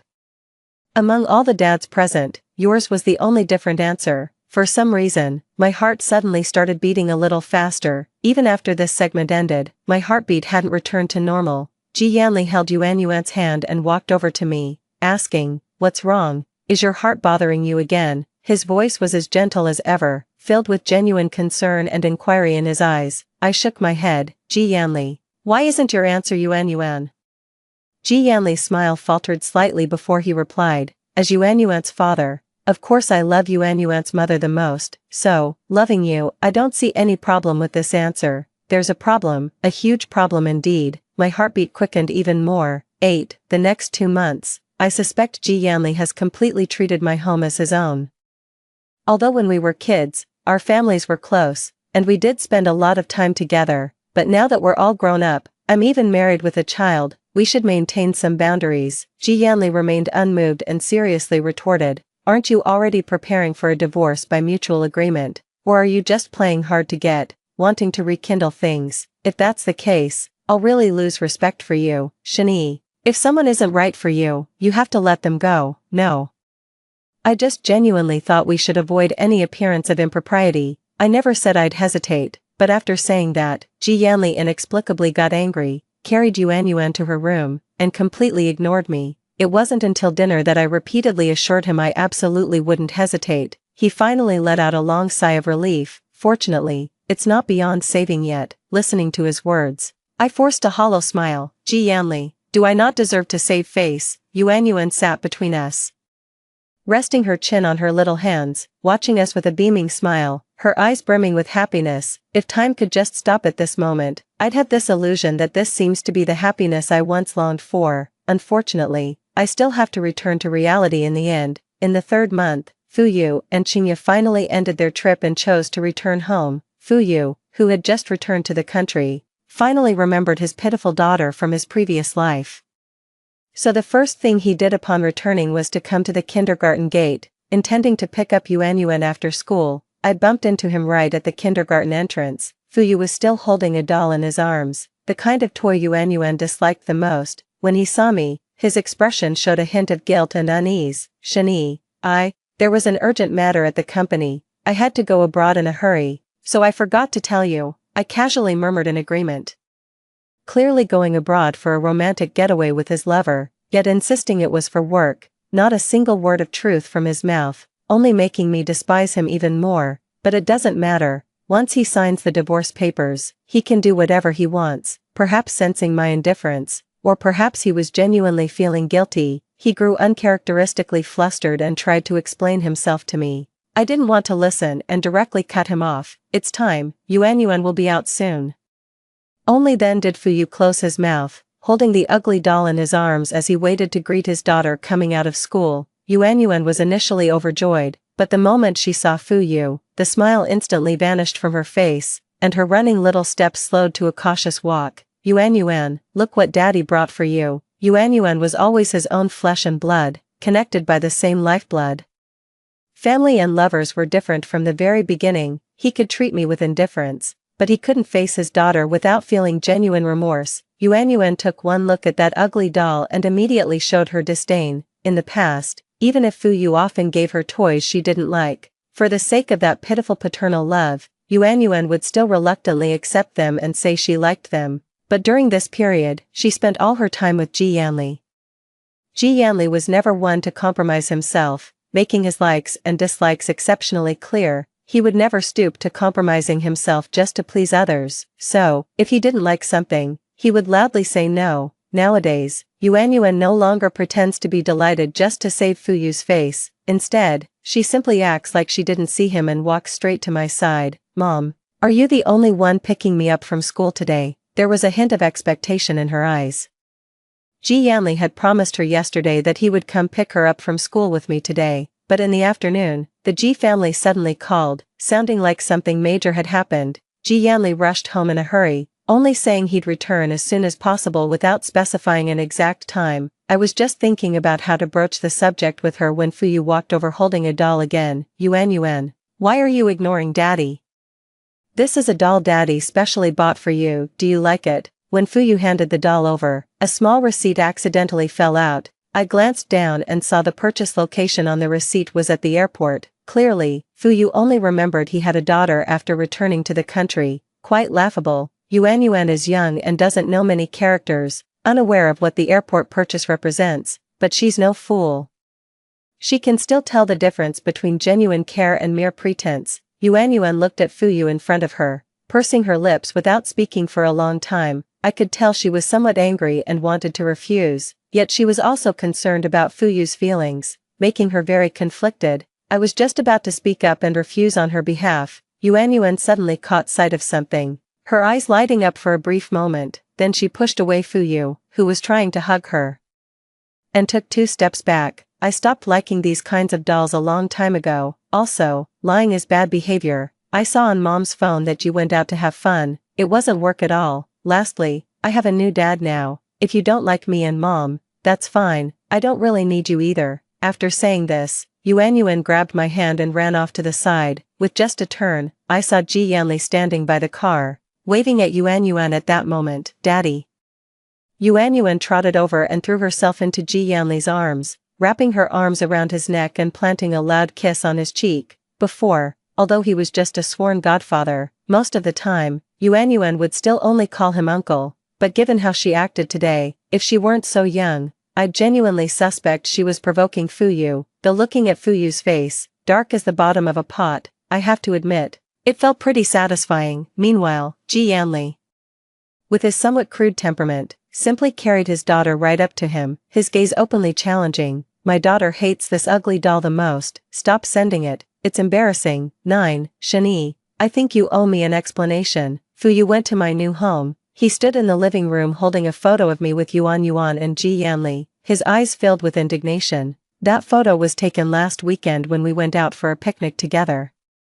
Yuan had wanted to go camping for a long time, but Fu Yu always dismissed it as too childish, using work as an excuse to refuse each time. Yet this time, while traveling abroad with Qingye, he even took photos of them camping together. That day, I stared at the photos in a daze, not noticing that my daughter had suddenly woken up. She saw them, though she didn't say a word. Her eyes turned red and her pillow became wet. So when Ji Yanli learned about this, he immediately cancelled his work and took Yuan camping. We all had a great time that day, with Yuan's face beaming with smiles, a long-lost sense of fulfillment and joy. As my thoughts gradually returned to the present, I looked at Fu Yu before me, now truly unable to stir even the slightest ripple in my heart. Fu Yu, this is really quite pointless. In my past life, consumed by hysteria, I looked at my frenzied reflection in the mirror and found it utterly detestable. So in this lifetime, I don't want to make any fuss at all, nor do I want to argue with him. I don't want to leave behind a crazy impression. Let's just part on good terms. Fu Yu's eyes narrowed as he grabbed the photo frame and smashed it violently onto the ground. Shani, it's only been 3 months, and you're already entangled with another man while taking my daughter with you. Do you think I'm dead? The glass frame shattered instantly, and the daughter doing homework in the room burst into terrified sobs at the commotion. I quickly went into the room to carry her out, soothing her softly while covering her ears, then confronted Fu Yu. What's the difference between you and being dead? I stared at him coldly, no longer caring for a peaceful breakup, and directly tore off the last shred of pretense. Fuyu, do you really think I know nothing? That I don't know where you've been these past 3 months?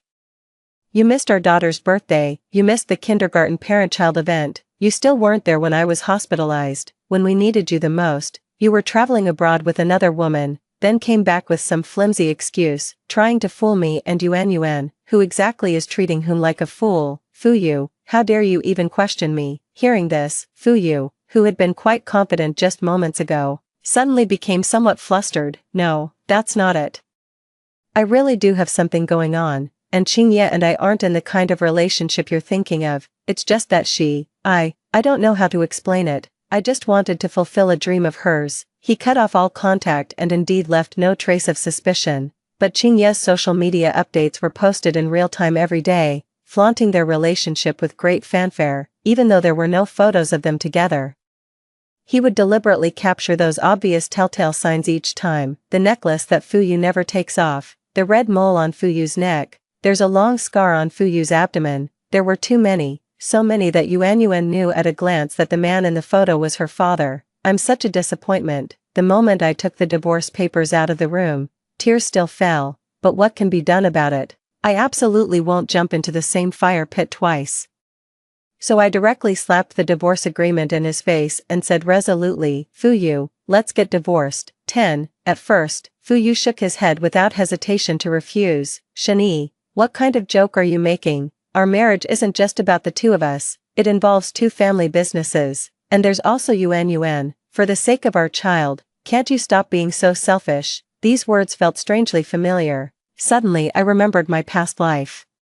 When he told me to give up searching for our daughter, I refused, and he called me selfish, and when I didn't want him to look for Qingye, he still called me selfish. How ridiculous, whether for my own sake or for our daughters. I don't believe maintaining a marriage with a man who constantly cheats would be fair to anyone. At the very least, the fault lies with you, not me. It's Fuyu, who proposed to me first. Yet his heart belongs to someone else. It's Fuyu, whose biological daughter disappeared, yet he's still thinking about his white moonlight. It's still Fuyu, even after rebirth. His first choice remains Qingye. I've already signed the divorce papers. Since he was at fault, the reasonable benefits I fought for don't make me greedy. After all, these are for my daughter. Fuyu, if you have any dignity left, stop clinging. Divorce would be best for both of us. Fuyu held the divorce papers, his eyes seemingly wounded, though I wished I'd misread them. He said, Shani, after all these years together, can you really just walk away with a divorce? I echoed his words, retorting, Fuyu,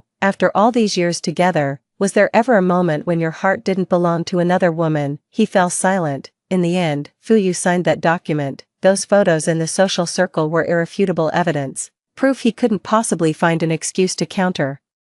Infidelity and betrayal were indisputable facts now. Continuing this entanglement won't leave either of us looking good. Fuyu is a businessman, and he understands this principle too. After the divorce, I suddenly felt a sense of relief. When leaving the Civil Affairs Bureau, I made sure to dress up nicely, planning to go celebrate, but before turning away, Fuyu grabbed my wrist. Shani, no matter what, we've been husband and wife for 7 years, and Yuan. She will always be my most beloved daughter. If anything comes up in the future, you can always come to me. No need, she has me and that's enough. Before Fuyu could finish speaking, Ji Yanli emerged from nowhere with Yuan in tow. He directly reached out and pulled me over. Losing my balance, I fell straight into Ji Yanli's arms. Yuan covered her eyes with her tiny hands but deliberately peeked through the gaps, her little mouth curling into a happy smile. As for Fuyu, his eyes held an indescribable complexity and resentment. Ji Yanli, this is my family matter. What constitutes a family matter? Ji Yanli directly interrupted Fuyu's words, unhesitatingly confronting him. Is it abandoning your wife and daughter domestically while traveling abroad with another woman, or being invisible when your wife and daughter need you? If this is what you call family matters, then sorry. As an outsider, I fucking despise this behavior of yours. With that, Ji Yanli threw a punch straight to his face. 11. Ji Yanli, are you crazy? Why did you hit him? While applying medicine to his wounds, I scolded him. The punch thrown at the entrance of the Civil Affairs Bureau left Fuyu stunned for just a moment before he swung back. Both had trained in boxing since childhood. Every strike landed with brutal precision. holding my daughter. I simply couldn't intervene. I could only watch as the two of them came to blows, exchanging punches and slaps until both were covered in blood staining their clothes. When the staff at the Civil Affairs Bureau noticed, they quickly sent people to break up the fight, only to get accidentally injured themselves. In the end, both were hauled off to the police station. With no other choice, I had to quickly bail Ji Yanli out. As for Fuyu, since we're already divorced, everything related to him from now on has nothing to do with me, naturally. Things like bail don't require my involvement.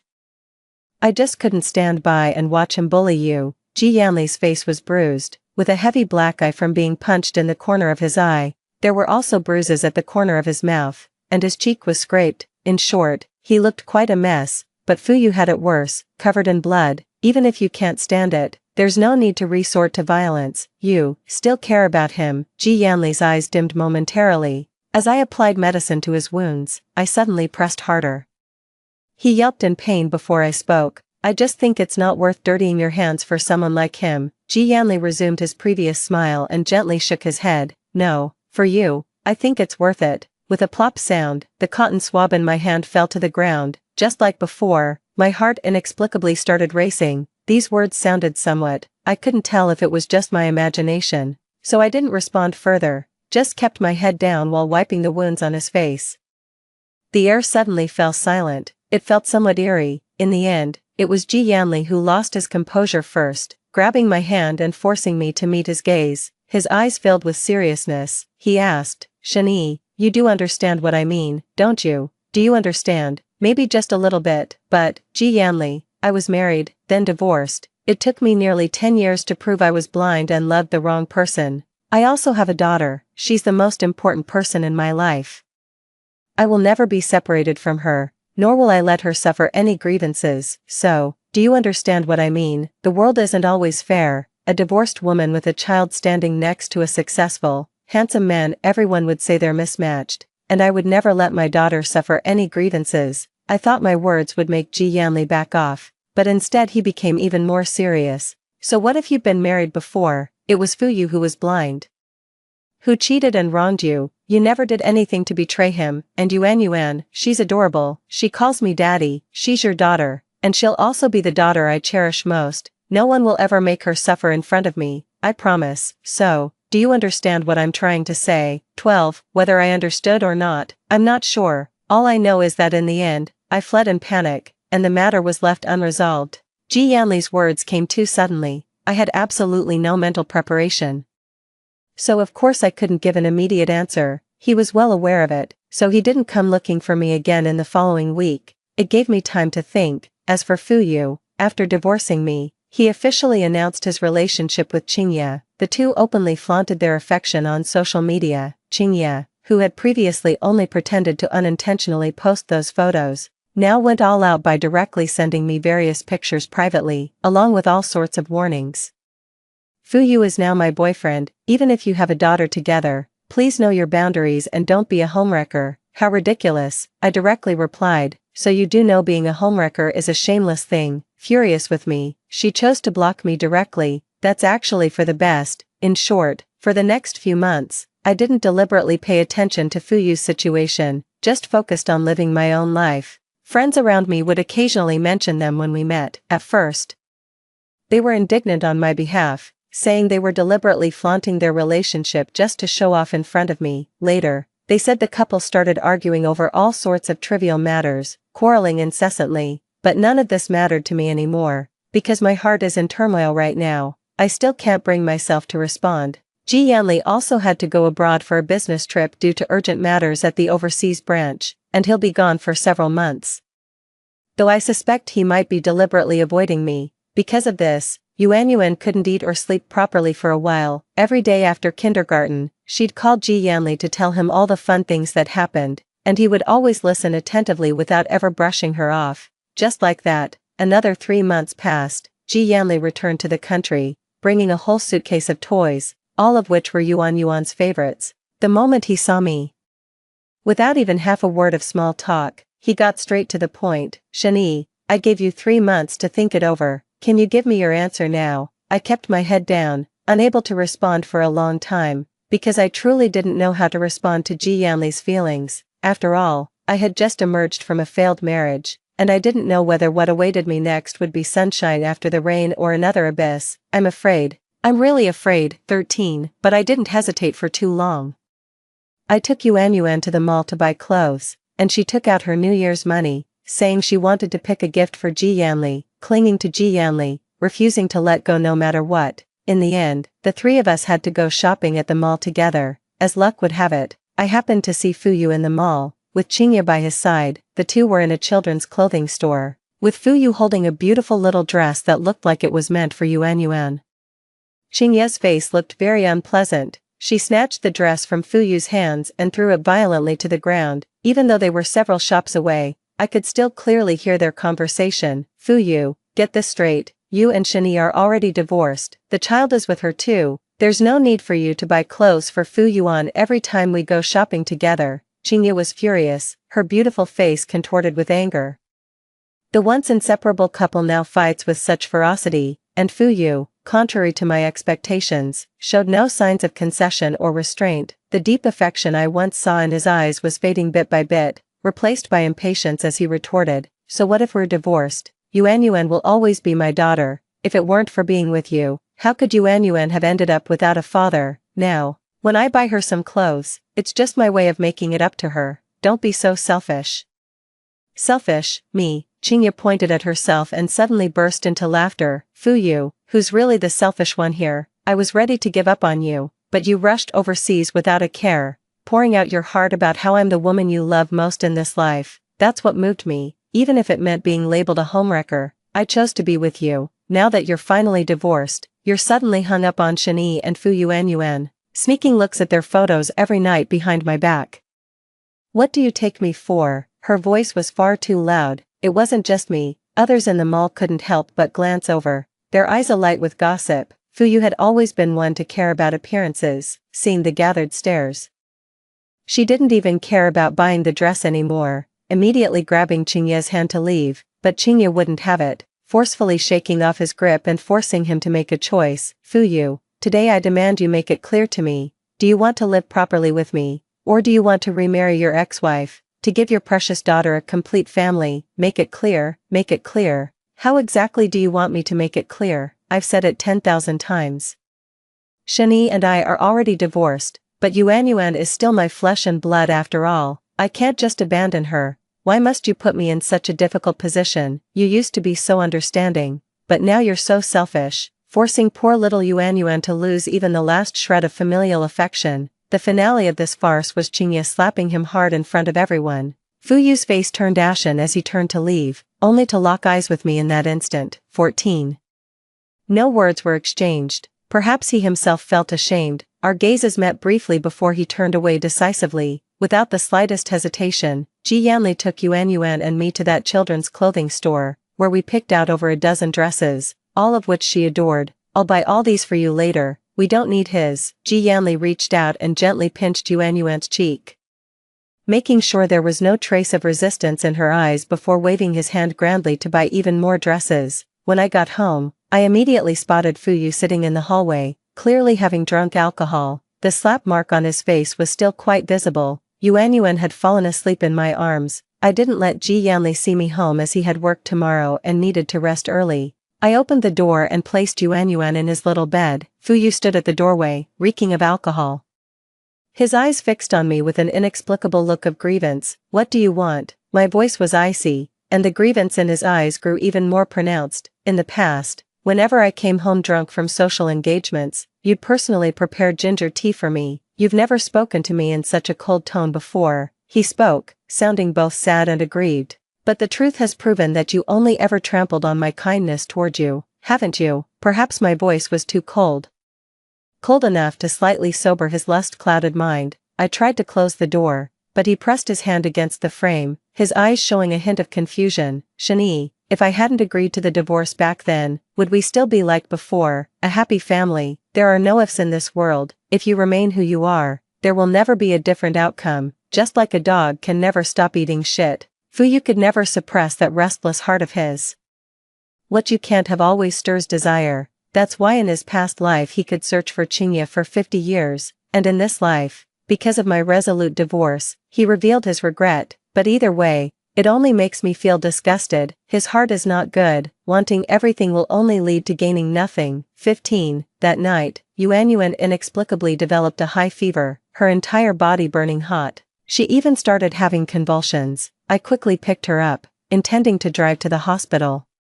But at the entrance of the neighborhood, I saw Ji Yanli sitting by the flower bed, lost in thought. He noticed me too, along with the unconscious Yuanyuan. I was so nervous that my hands were shaking uncontrollably, making it impossible to drive properly. It's okay, it's normal for children to have fevers. I'll take her to the hospital right now. Don't be nervous, and don't cry, Yuanyuan will definitely be fine. Ji Yanli comforted me while quickly driving to the hospital. Fortunately, Yuanyuan's health is fine. It was just a severe viral infection that requires careful attention afterward. After hearing the doctor's explanation, I finally let out a long sigh of relief. Throughout the night, Ji Yanli was busy taking care of everything. He soothed Yuanyuan to sleep, then had me rest on the adjacent hospital bed while he watched over the child all night. We had agreed to take shifts, but by the time I woke up, it was already broad daylight. Dark circles hung heavily under his eyes as he covered a yawn. Seeing me awake, he lowered his voice and said, "Why not sleep a little longer? I'll go buy breakfast. What would you like?" Ji Yanli's voice when he spoke was truly gentle, so gentle that, in a moment of impulse, I blurted out, "Ji Yanli, let's give it a try. If this is still an abyss, I can only say that I'm destined to be unworthy of any happiness." 16. After confirming their relationship, Ji Yanli immediately started showing off like a peacock spreading its tail, insisting on posting it on social media to declare his claim. He even directly moved his belongings over. Fortunately, the apartment Yuanyuan chose was spacious enough with many empty rooms, so he could pick any one to stay in. The first day Ji Yanli moved in, Yuanyuan was so excited that she immediately took out her phone and said she wanted to take a family photo. 5 minutes after the photo was sent out, an unknown number called directly, but at that time I was taking a shower in the bathroom. My phone was left in the living room, and it was Ji Yanli who answered. I could faintly hear the sound of him speaking, looking for She's taking a shower and is too tired. Please call back tomorrow. She is indeed exhausted. Yuanyuan is full of energy and kept me playing all day. My bones are about to fall apart. After the shower, Ji Yanli handed me the phone with a sour expression. It's from him. Oh. Fuyu, then there's no need to call back. I simply tossed the phone onto the sofa and turned to go back to my room to dry my hair. Half an hour later, the takeout I ordered arrived at the door. Just stepping out to grab takeout when someone grabs my wrist. "Shani, are you with Ji Yanli now?" Fuyu's first words were an accusation. I forcefully shake off his hand. "Who I'm with is none of your business," yet he frowns. His eyes filled with confusion. "We haven't even been divorced for half a year. How could you be with someone else already? Back then you clearly loved me so much, swore you'd marry no one but me. We even had Yuanyuan together. You said we'd be together forever. Did you ever truly love me at all?" Fuyu, I couldn't help but growl through clenched teeth. "I've always known how selfish you are, but I never imagined your ability to distort the truth could be this strong. You were the one who cheated first, and now you're trying to pin the blame on me." "Yes. I'm with Ji Yanli now. We're open and honest about it, with nothing to hide." Fuyu persisted relentlessly. "You've been with me for 10 years, and we even have a child together. How could he possibly not mind? How could he genuinely treat Yuanyuan well?" Unable to hold back, I reached out and slapped him across the face. "Don't think that just because you're filthy, the whole world is as dirty as you are. Ji Yanli is different from you. He truly loves me, and that's why he's willing to love what I love." Ji Yanli once said, "Shani, Yuanyuan is your daughter. I love you, and I will love what you love." Fuyu fell silent, leaning against the wall with slightly slumped shoulders. It took him a long while before he finally spoke, his voice so soft I could barely make out his words. "If I were to regret this, would you give me another chance?" I replied. "Don't humiliate yourself." 17. A month later, I heard the happy news of Fuyu and Qingye's engagement. After all, it's been over half a year since our divorce. The Fu family wants a new daughter-in-law and even more so, a grandchild. The night before they registered their marriage, Fuyu sent me a long message. I didn't read it carefully, but the gist was that he missed the life we had together, with our well-behaved and understanding daughter. If I was willing, he would remarry me and we could take care of Yuanyuan together. I didn't reply. feeling it wasn't necessary. They got married and divorced in less than a month. Qingye was always a sensitive person, prone to magnifying trivial matters into overwhelming emotions, let alone Fuyu, now overwhelmed with guilt, constantly seeking opportunities to see Yuan. Arguments between them became inevitable. The more loving they were before, the fiercer their fights became now. But none of this has anything to do with me. I'm going to marry Ji Yanli. But on the wedding day, Qingye rushed in wearing a white dress, barged into the dressing room without hesitation, and tried to hit me. Ji Yanli immediately shielded me, preventing her from succeeding. Shani, how can you be so shameless? You've already divorced Fuyu, yet you keep pestering him all day, making him think about that little bastard. If it weren't for you two, we wouldn't have ended up divorced. She's really mastered the art of turning the tables, a skill she undoubtedly learned from Fuyu. During the existence of my marriage with Fuyu, you shamelessly played the role of the other woman. After our divorce, we had almost no contact. The fact that your relationship is unstable, with constant arguments, only proves the fragility of your bond. Qingye, what makes you any better? Coming here to make a scene simply shows you can't bear to see me happy. Because you're miserable and ugly inside, you want the whole world to share in your misfortune. But why should they? You're the one who violated moral principles. You deserve to be punished. The more you act out now, the more everyone will see you as getting exactly what you deserve. I fired back at her fiercely, and she was so angry she tried to hit me again, but Ji Yanli consistently shielded me. She couldn't lay a finger on me. Upon hearing the news, Fuyu hurried over as well.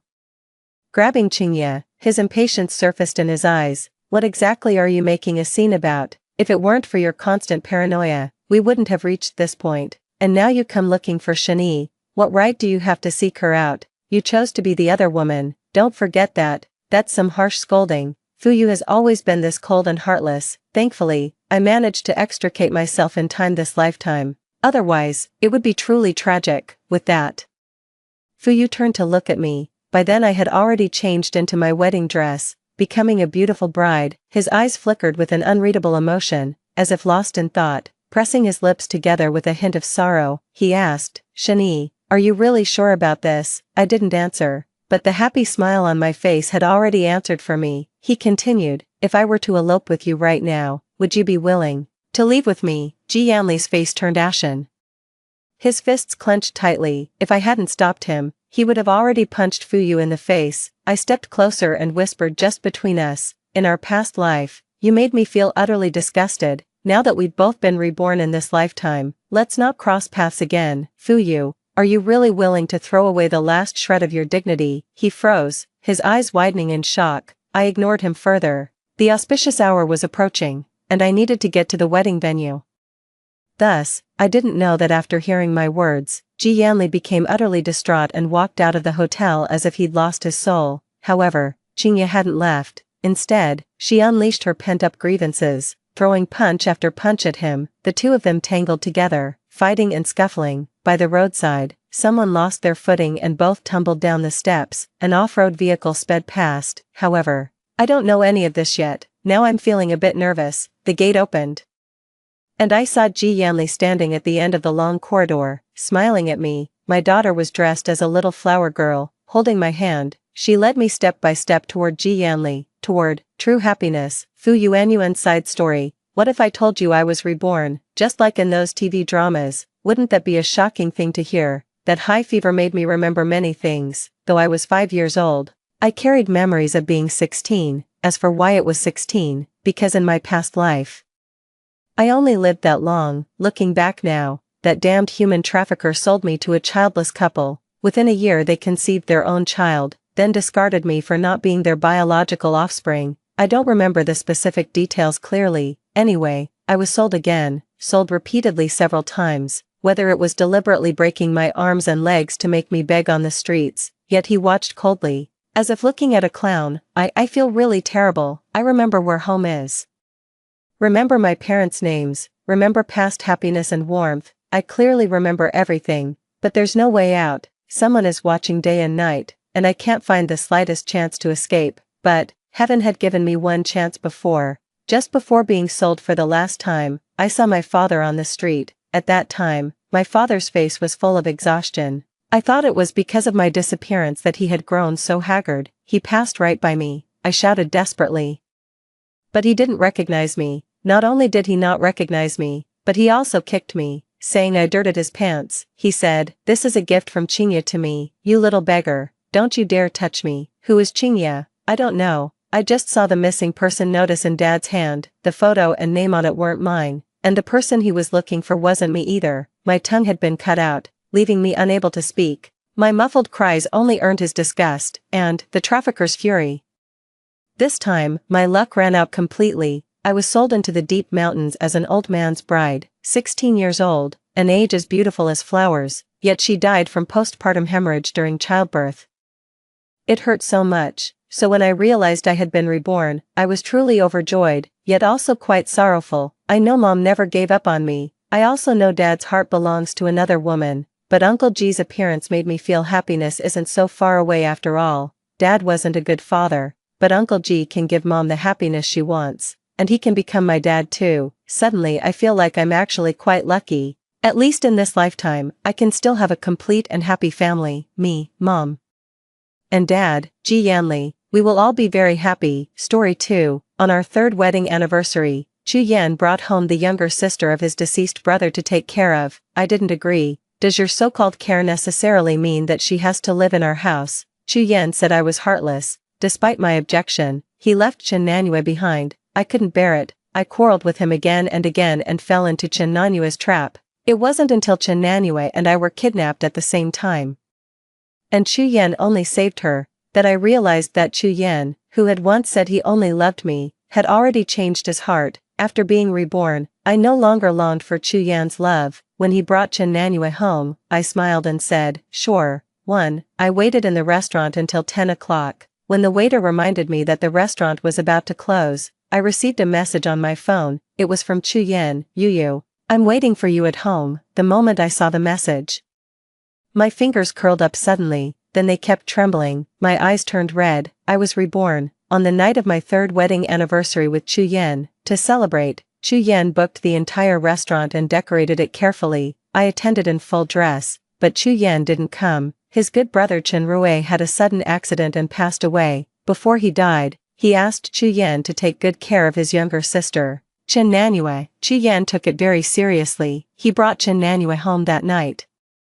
Even the explanation was exactly the same as in my previous life. Nanyue has no family left. I can't just ignore her. How did I respond to Chu Yan in my previous life? I opposed and accused him hysterically. Does your so-called care necessarily mean that she has to live in our house? We are husband and wife. Why don't you respect my thoughts? In response to me, there were only Chen Nanyue's aggrieved tears and Chu Yan's cold rebuke. "Qing Yu, you're really heartless." Despite my objection, he let Chen Nanyue stay in the house. Later, because of Chen Nanyue, Chu Yan and I had countless quarrels and misunderstandings. I tried every means to bring back the Chu Yan who loved me, but compared with the delicate and pitiful Chen Nanyue, my accusations and grievances all turned into vexatious behavior in Chu Yan's eyes. Chen Nanyue threw away the kitten that I had raised for 2 years, and Chu Yan couldn't bear to scold her even once. When Chen Nanyue and I were kidnapped together, Chu Yan didn't hesitate to abandon me and save her. So in this life, when facing the serious-looking Chu Yan and Chen Nanyue, who was hiding behind him and crying aggrievedly, I just smiled slightly. "Sure, since you've decided, let her stay." Chu Yan's pupils shrank, and he was skeptical. "Yu,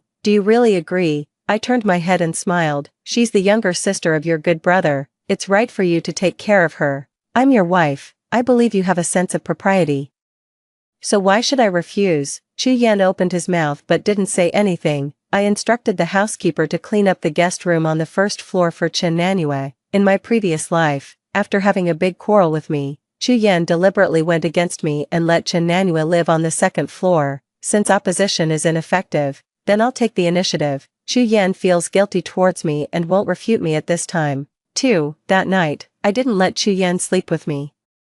He thought I was throwing a tantrum and said some harsh words. Only after hearing my coughing did he remember the fact that I had sat alone in the cold wind of the open-air restaurant for a whole night. Then, feeling guilty, he instructed the housekeeper to prepare cold medicine for me. He promised repeatedly that he wouldn't stand me up again in the future. I responded listlessly with an "Hom." Chu Yan's movements were stiff, but he didn't say anything more. After tucking the quilt in for me, he tiptoed to the guest room next door. Finally, there was peace. I turned over. The next second, I hugged Xiaoguai and fell asleep. It wasn't because of the cold, it was because before I died in my previous life, I was tied up in a cold factory building for a full 2 days. I didn't dare to sleep or cry, my nerves had been tense for too long, and I couldn't take it anymore, so I slept especially soundly this time. I didn't wake up until almost noon the next day. Chen Nanyue was sitting on the sofa in the living room packing her luggage. When she heard me coming downstairs, she just looked up at me, but she didn't take the initiative to greet me. Instead, she continued to pack her clothes methodically and even instructed the housekeeper to make her a cup of coffee. She acted like the mistress of the house. In my previous life, when faced with her provocation, I was like a balloon that would explode at the slightest touch and quarreled with her. During the argument, she deliberately fell to the ground, and Chu Yan, who happened to come home to get some documents, saw it. He asked me to apologize without asking the cause and effect. Naturally, I refused. As a result, Chu Yan ignored me for half a month. Now, facing her rather clumsy little trick, I was no longer angry. I ignored her and walked into the dining room, without my instruction. The housekeeper took the initiative to bring breakfast. It was obvious who the mistress of the house was. Chen Nanyue blushed with anger. She threw her luggage around, making cracking noises. The housekeeper frowned. He had just taken a step in that direction when I stopped him with a glance. Amid Chen Nanyue's protesting voice, I happily finished the first warm meal after being reborn. Xiaoguai stretched and moved to my feet, meowing. I picked it up and held it in my arms, looking at the warm autumn sunlight. It was really comfortable. 3. Chu Yan should have instructed the housekeeper a long time ago.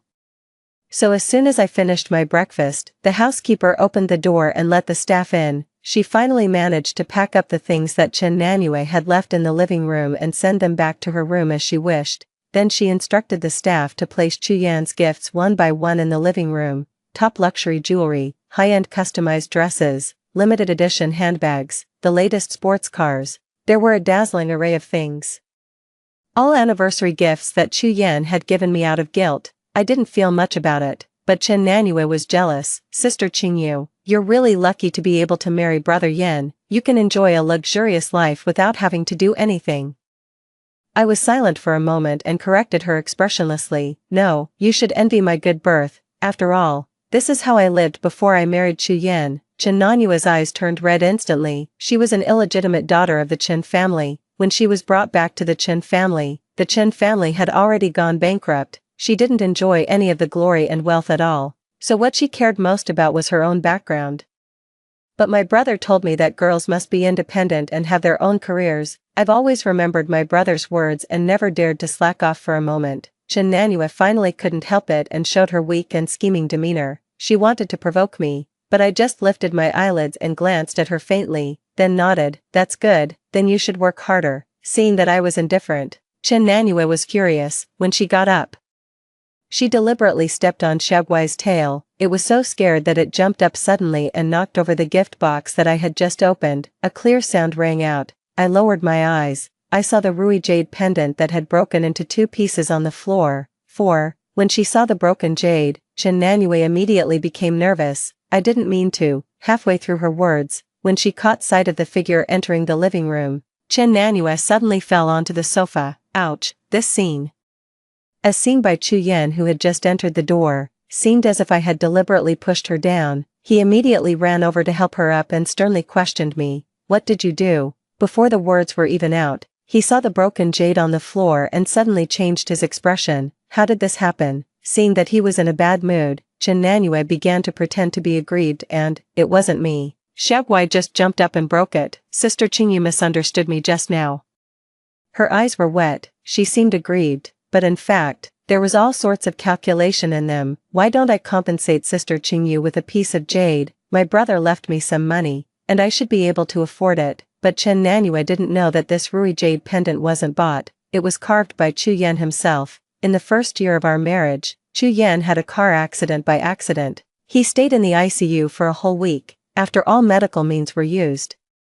The expert said that he could only wake up relying on his own will. I, who had never believed in fate, went alone to the temple to ask for a safety amulet for him. The 700 steps in the snowy weather almost made me lose feeling in my hands and feet. Fortunately, Chu Yan woke up the night he put on the safety amulet, but I fell seriously ill from then on. I developed a root cause of being afraid of the cold. Chu Yan felt extremely sorry. Later, he heard that carving a ruby jade pendant by hand could ensure safety, so he found a piece of jade and began to carve it carefully. But in my previous life, after Chen Nanyue was scared into a coma by a flasher at school, to soothe her, Chu Yan gave her that jade pendant full of vows. Later, he always stood behind Chen Nanyue and protected her. I, who had lost his love and protection, eventually ended up alone and was buried in the wilderness, unexpectedly, after being reborn.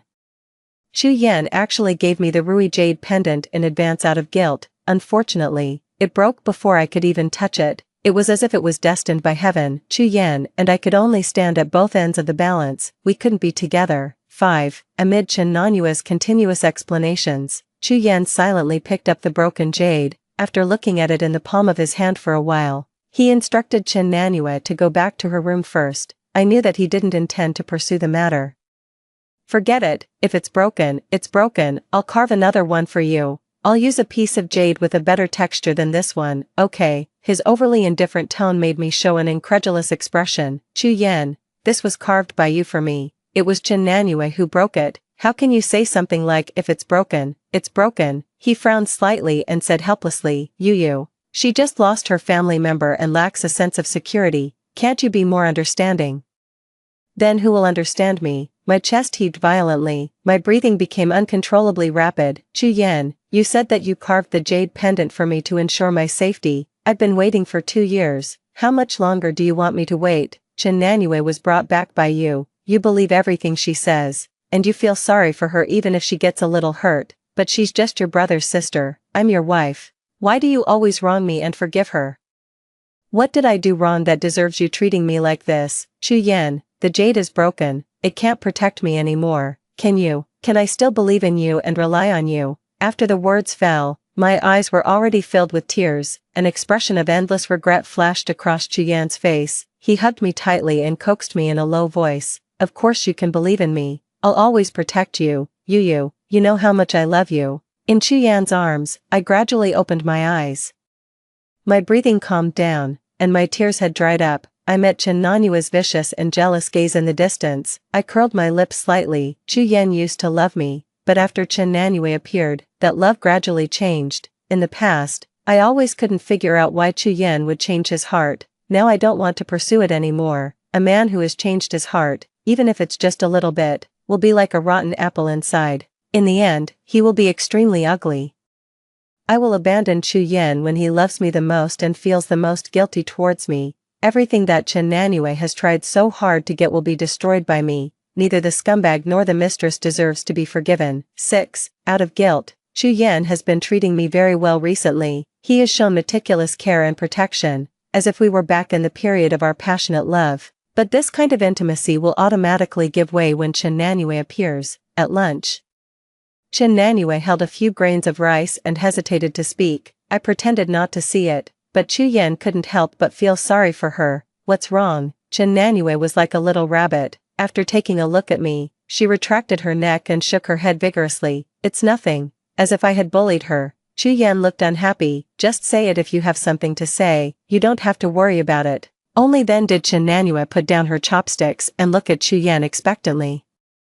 Brother Yan, I'm going to participate in a competition next month, so I brought the easel back and will practice painting hard every day. But the room on the first floor is too cold. My hands are so frozen that I can't hold the paintbrush properly. My hand that was picking up food froze. It turned out that no matter what I did, important things would still happen. The room where Chen Nanyue was on the first floor faced north. It was indeed not as warm as the second floor in autumn and winter, but there were only 3 rooms on the second floor, the master bedroom, the study, and the lounge exclusive to me. I'm afraid of the cold. Chu Yan specially left that room for me. Inside, there was a customized sofa for me, a large screen, Shabwai's cat climbing frame, a toy box, and a jewelry display cabinet covering the whole wall. If Chen Nanyue lived on the second floor, I would have to make room. I didn't respond. Chu Yan hesitated for a long time. I'll ask the housekeeper to add a heater for you. I've tried both the heater and the air conditioner. They will make the room too dry, and the paint will dry up. Seeing that Chu Yan was still hesitating, Chen Nanyue lowered her head again. Brother Yan, I'd better move back to the dormitory. The art studio at school is big and has a constant temperature system.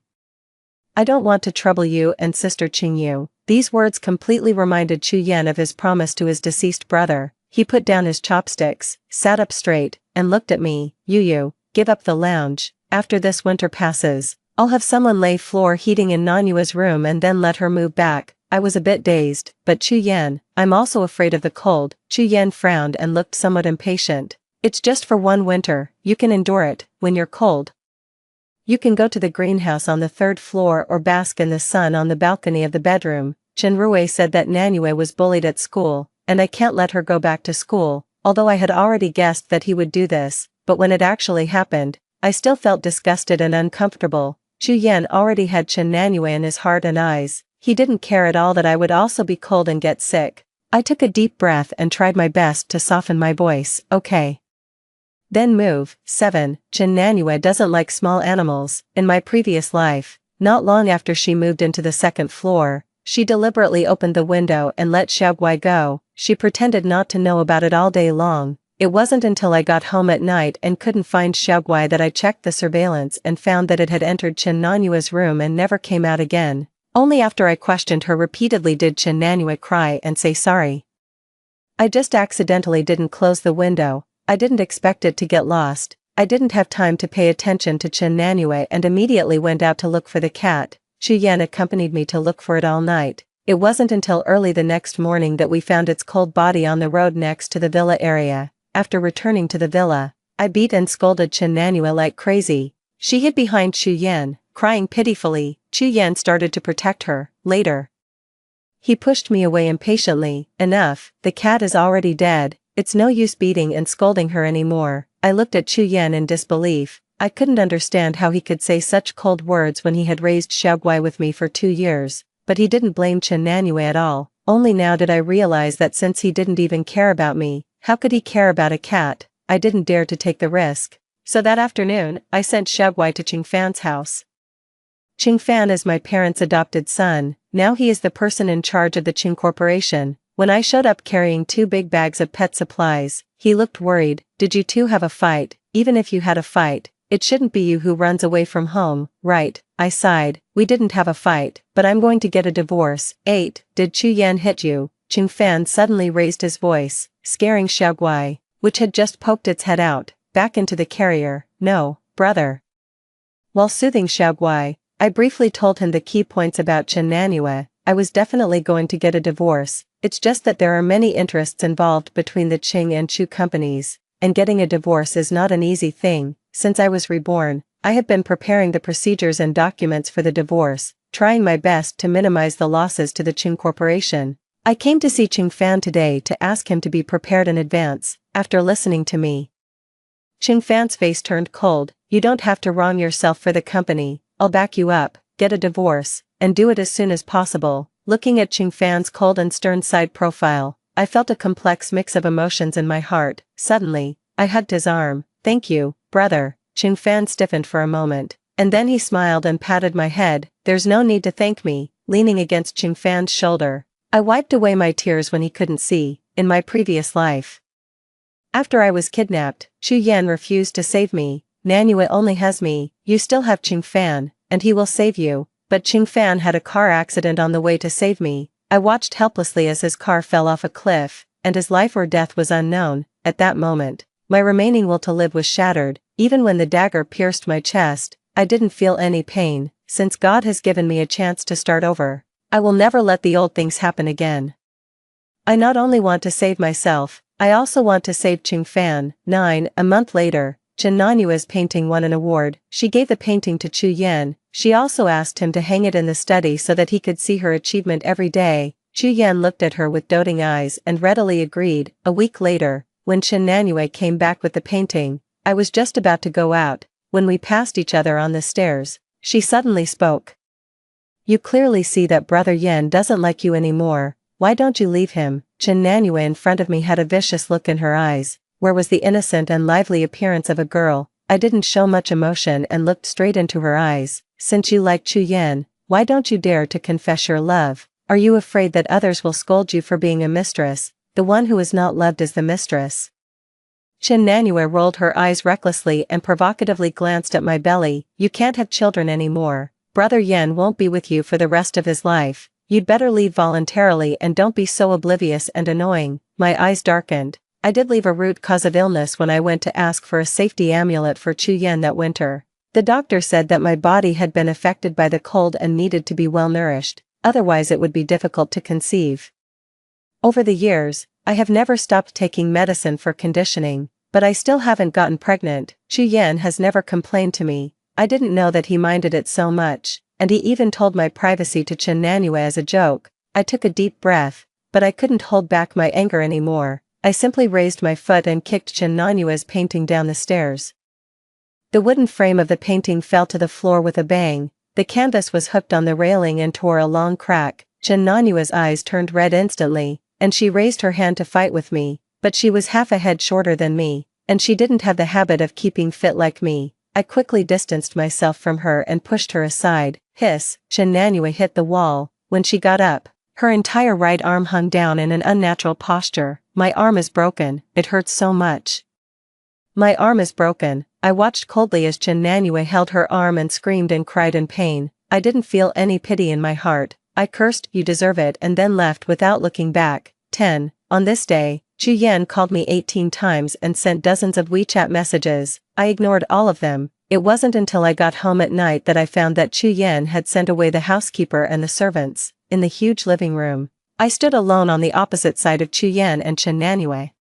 His eyes were filled with anger, and his voice was low. You apologize to Nanue," I sneered and asked him, "What should I apologize for?" Chu Yen frowned and stepped forward, pointing at Chen Nanue on the sofa, whose eyes were already red from crying, and he was extremely angry. "You destroyed her painting and pushed her down, hurting her arm. Don't you think you should apologize?" I was neither humble nor overbearing. "You believe everything she says. Have you watched the surveillance video?"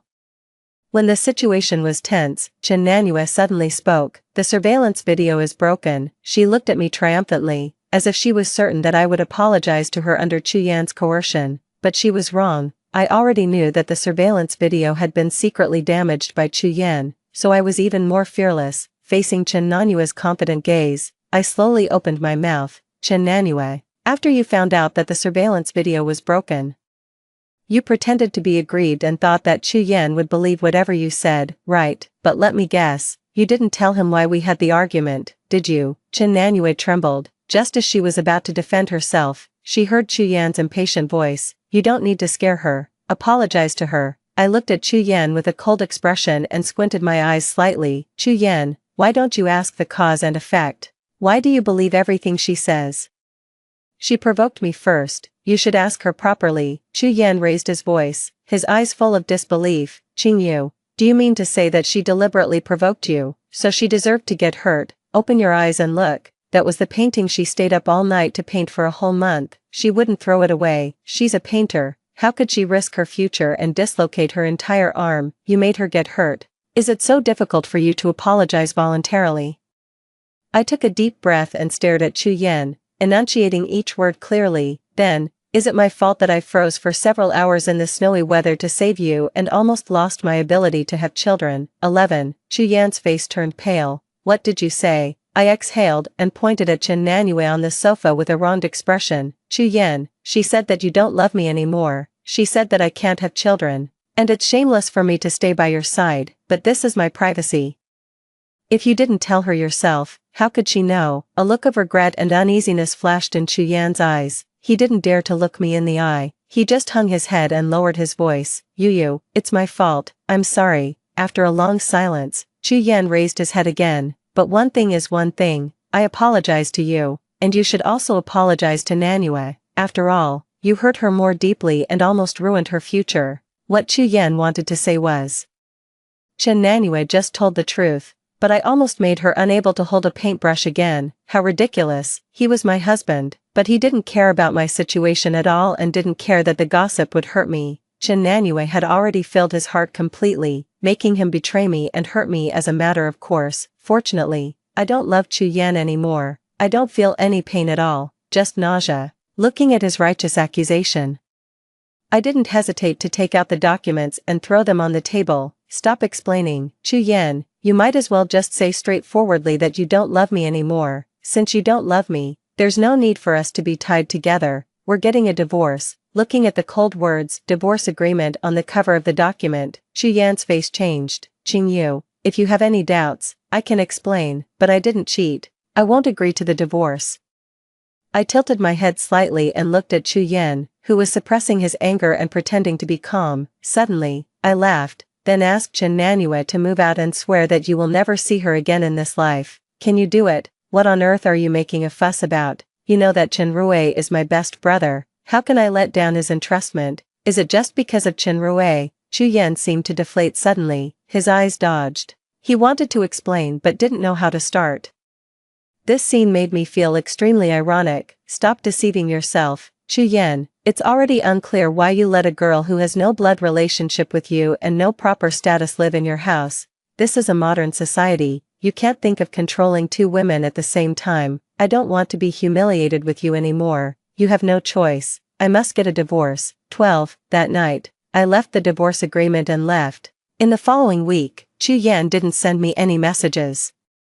He also didn't sign the agreement. Instead, Chen Nanyue sent me photos every day. At first, it was a side profile of Chu Yan in a meeting, then it was a dinner just for her and Chu Yan. She was elated and overjoyed. "Without you at home, Brother Yan can still live well. Don't come back again." I wasn't angry and replied to her, Mistress, please wake up. Chu Yan and I are not divorced yet. I'm still Mrs. Chu. And you're still the mistress who can't see the light." Chen Nanyue didn't reply to me.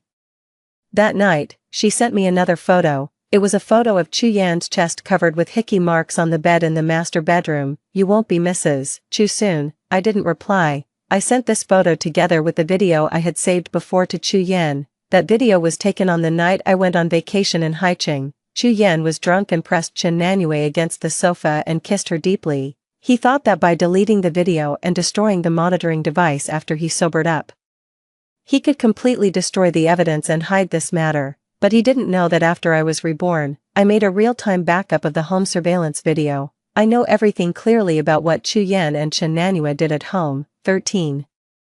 After receiving Qingyu's email, Chu Yan belatedly realized that things had gotten out of his control. He had been married to Qingyu for 3 years. The love they had at the beginning was real, but every time he saw Qingyu holding Xiaoguai and calling it baby, Chu Yan's heart would always ache. He thought that Qingyu was deliberately blaming him in this way. He even felt that he was a sinner. This was when Chen Nanyue appeared. There were clearly many ways, but he stubbornly chose to bring her home. He deceived himself that he was just taking care of Chen Nanyue as an older brother, replacing his friend. He knew about Chen Nanyue's little tricks, lying, framing, pretending to be weak, but when he thought of his friend's final entrustment, he felt more sorry for Chen Nanyue and was willing to protect her more. Chu Yan could see the pure admiration in Chen Nanyue's eyes for him. He thought he was firm enough, but he still couldn't help falling in love.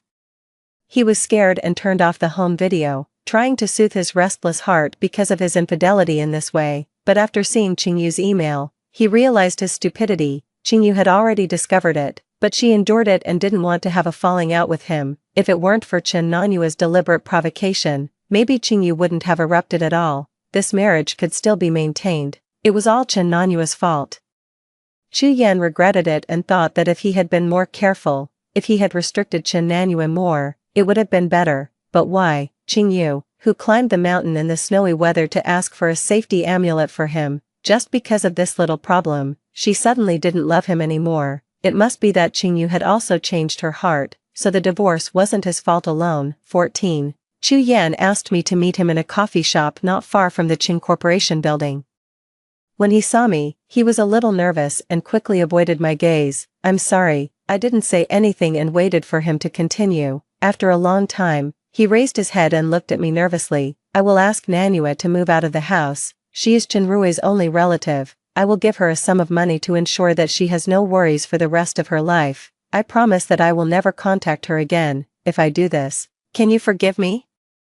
I suddenly understood that it was not surprising at all that Chu Yan would like Chen Nanyue. They both had the same strange way of thinking, and they were incredibly stupid. I sighed and my gaze fell on the wedding ring on his left ring finger. "Chu Yan, do you still remember your wedding vows?" Chu Yan was stunned for a moment and tugged at his tie irritably. "Chu Yan and I had a free love relationship. At the wedding, He made a promise to stay together for a lifetime and never betray. Now he had broken it with his own hands. Chu Yan, you can't tolerate any flaws, you wouldn't buy a rotten apple. If I had betrayed you first, you would have abandoned me long ago. Chu Yan's breath caught. Sign it as soon as possible. It's good for both you and me. Otherwise, if Chen Nanyue makes a fuss, I can't say what I will do. You're a big CEO, you can disappear with a flick of your wrist. Chen Nanyue hasn't graduated yet. And it's hard to say if she can still get her graduation certificate. I was about to leave after I finished speaking, but Chu Yan grabbed my wrist. He retracted his gaze from outside the window, and his voice was low and cold. Are you getting a divorce because of Chen Nanyue or because of him? Who? I turned around instinctively and happened to see Ching Fan pushing open the door of the coffee shop and walking towards me anxiously. It was simply ironic. I struggled to break free from his grasp.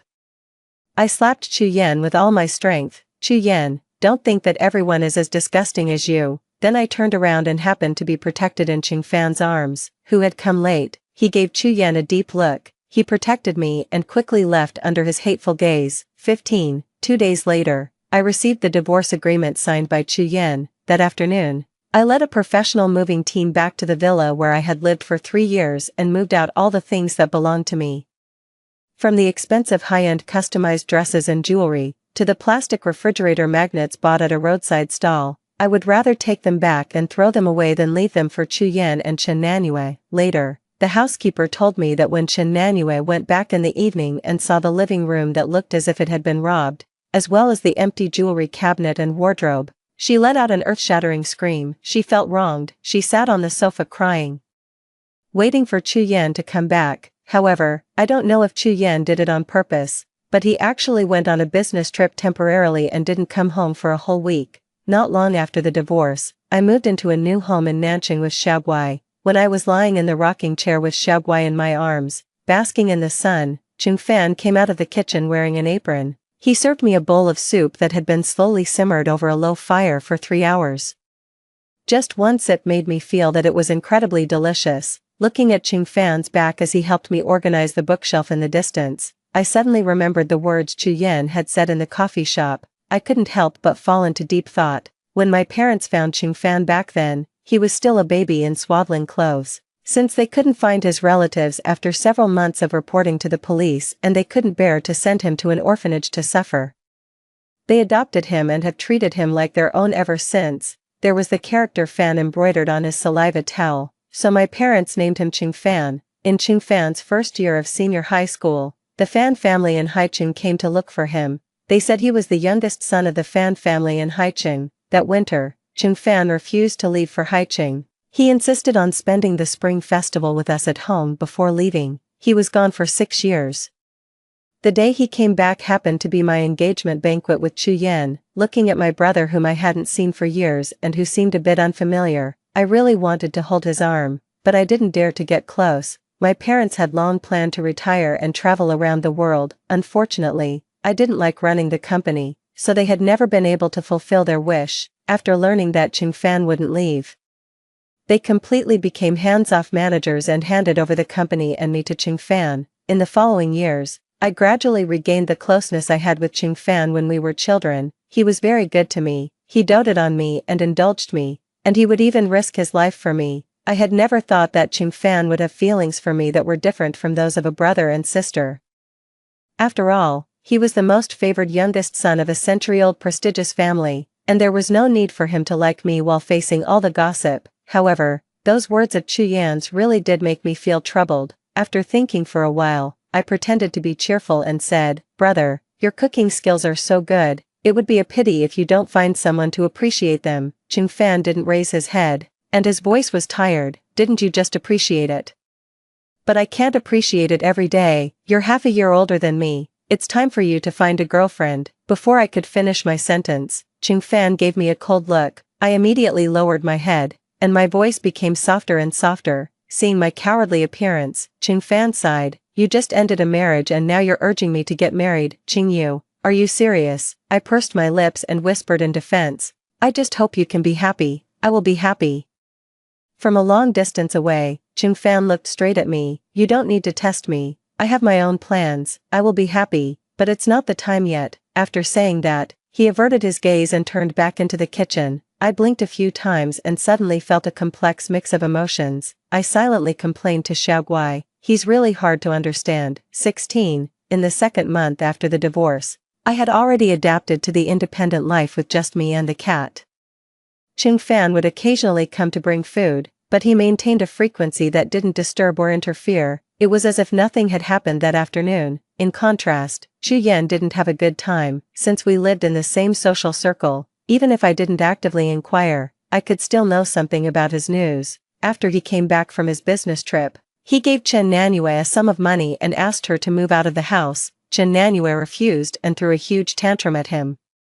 Surprisingly, Chu Yan's attitude was extremely firm. It was as if the person who had once had only Chen Nanyue in his heart and eyes wasn't himself. Even after moving out of the villa, Chen Nanyue still wasn't reconciled. She waited at the gate of the villa and blocked Chu Yan at his company. She even broke into the meeting room despite being stopped, causing Chu Yan to lose a very valuable big order. When I heard this news, I suddenly felt that Chen Nanyue at this moment was like me in my previous life. Because she didn't believe that Chu Yan would change his heart, she turned herself into an angry bird and crashed headfirst into the whirlpool. She ended up being completely destroyed. It was a Pyrrhic situation. Chu Yan was equally heartless towards Chen Nanyue and didn't even give her a chance to meet him. Driven crazy, Chen Nanyue vented all her resentment on me, listening to the filthy insults on the phone. I closed my eyes. But Chen Nanyue, did Chu Yan ever say that he loved you with his own mouth? The cursing stopped abruptly. 2 seconds later, there was a beeping sound. I had watched the home surveillance. When facing Chen Nanyue, Chu Yan never said anything beyond the boundaries, and he never took the initiative to make a decent promise. He was like a confident manipulator, enjoying manipulating Chen Nanyue's admiration for him. It was the same with Chen Nanyue. It was also the same with me. Otherwise, Chu Yan wouldn't have brought Chen Nanyue home openly, tested me again and again, and pushed my bottom line. Chu Yan was a complete scumbag. 17. Chu Yan has come to find me recently, either through work or through friends, but I refused him every time. Until this time, I received an invitation from Chu Yan to the charity dinner of the foundation. The foundation of the Chu Corporation was established in my name by Chu Yan after he recovered from his illness. It was also a project that I had put the most effort into building after getting married, so I couldn't refuse. That night, he walked straight towards me through the crowd. When he got close, I realized that he had been tortured by Chen Nanyue and looked very haggard. Even the customized suit couldn't hide his exhaustion. He said, "Yu, I've already asked Nanyue to move out. Can you give me a chance to start over?" I didn't understand Chu Yan's way of thinking and took half a step back to create some distance. "Chu Yan, I don't like you anymore. We're already divorced. There's no point in saying these things." Chu Yan didn't agree. Just as he was about to say something, there was a commotion outside the door. It turned out to be Chen Nanyue. Since she didn't have an invitation, she got into a fight with the security guard who was blocking her. Chu Yan's face darkened instantly, and he rushed towards her. I don't know how he soothed Chen Nanyue. 10 minutes later, Chu Yan came back alone. He walked towards me again, but was stopped by the staff halfway and was told that it was time for him to go on stage and give a speech. Chu Yan asked me to wait for him, but my eyelids kept twitching, and I felt uneasy in my heart. I left the banquet hall before he finished his speech. Unexpectedly, I met Chen Nanyue in the underground garage. Her hair was disheveled. There were several footprints on the lace hem of her dress, which had been stepped on by the security guards just now. She looked like a pitiful rag doll, but it made me feel a sense of fear. "Qingyu, I want you to die. As long as you die, Brother Yan will only be able to love me." She took out a knife from behind her back and pounced towards me, screaming. I turned and ran. I was shouting for help as I ran, but at a corner, I stepped on the hem of my dress, sprained my ankle, lost my balance, and fell down the stairs. The next second, Chen Nanyue caught up. I curled up into a ball, screaming. There was no expected pain. A few drops of blood dripped onto the ground beside my ear. I turned around and saw Chu Yan standing above me, blocking me. The dagger pierced through his back and came out from his chest. 18. In the emergency room, Chu Yan had a very long dream. It was as if he had been injected with the memories of himself in another parallel universe. In that world, Chu Yan completely violated his original oath. He fell in love with Chen Nanyue and betrayed Qingyu. He knew about the bad qualities in Chen Nanyue, but he indulged her blindly, making Qingyu sad again and again. When Qingyu was kidnapped, he didn't hesitate to choose to save Chen Nanyue. The reason was simple: Chen Nanyue only had him. Qing Yu, on the other hand, had Qing Fan to save her. But he didn't expect that Qing Fan would have a car accident on the way to save Qing Yu and fall off a cliff. The kidnappers were afraid of causing a big fuss and getting into trouble, so they killed the hostage in advance. They left Qing Yu alone in the wilderness. After losing Qing Yu, Chu Yan suddenly felt at a loss. He didn't seem to love Chen Nanyue that much anymore. Especially after discovering that the kidnapping case was deliberately designed by Chen Nanyue and that Chen Nanyue had tampered with Qing Fan's car. Chu Yan thought Chen Nanyue was disgusting. He was like having a split personality and became the Chu Yan who only loved Qing Yu again. He collected evidence and sent Chen Nanyue to prison. The day Chen Nanyue was taken away, she screamed and accused, "It was you who made me like this. It was you who betrayed Qing Yu. It's all your fault." Chu Yan was suddenly awakened as if he had been slapped. He belatedly realized that he was the one who started all this. Qing Yu died because of his betrayal. Chu Yan couldn't accept the reality. After staying awake for 2 nights, Chu Yan swallowed a whole bottle of sleeping pills. Beep, his heart stopped beating. Beep, beep, beep, his heart started beating again. 19. Chen Nanyue was arrested on the day of the incident. Chu Yan was injured in a vital part and didn't wake up until a week later. I went to visit him in the hospital the day after Chu Yan woke up. Qing Fan went with me. When Chu Yan saw him, he frowned slightly, but his tone was calm and gentle. "Can you let me talk to Qing Yu alone?" Qing Fan saw me nod and then turned and went out. It was just me and Chu Yan in the ward. He looked at me with a gaze that was both strange and familiar. After a long time, he managed to squeeze out an ugly smile. "I'm sorry, Qing Yu. I didn't mean not to choose you on purpose." I was suddenly stunned. Then I heard him say, "It must have been very painful when the dagger went through your heart, right?" My face turned pale instantly. And I took 2 steps back towards the door. "You're back too." Chu Yan didn't say anything, just looked at me and nodded. I didn't ask why Chu Yan from the previous life died, and I didn't care. In both the previous life and this life, he deserved his punishment. Perhaps sensing my rejection, Chu Yan weakly covered his eyes. "I've always owed you a sincere apology, and also the one to Qing Fan." I was confused. "What do you mean by that?" Chu Yan sighed and told me about Chen Nanyue's design of the kidnapping case and her tampering with Qing Fan's car. Perhaps he hadn't fully recovered yet. By the end, he was breathing rapidly and started coughing. I stood in the distance, my body trembling uncontrollably. Seeing that I still refused to get close, he pulled out the oxygen tube, rolled out of bed, and then stumbled over to me and knelt down to beg. "I know you won't forgive me, but Yu, I still want to ask.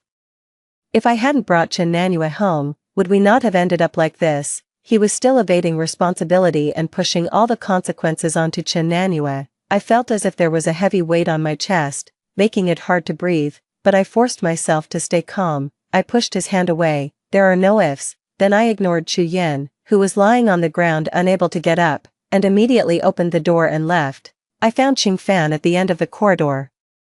He had just finished a phone call and was walking towards me. "Brother." I quickened my pace and threw myself into his arms. Finally, I couldn't hold it in anymore and burst into tears for the first time since I was reborn. 20. That was the last time I saw Chu Yan. I heard that he hadn't been in good health after being discharged from the hospital. He was also in low spirits and developed the habit of drinking heavily. In just half a year, he was admitted to the hospital 3 times.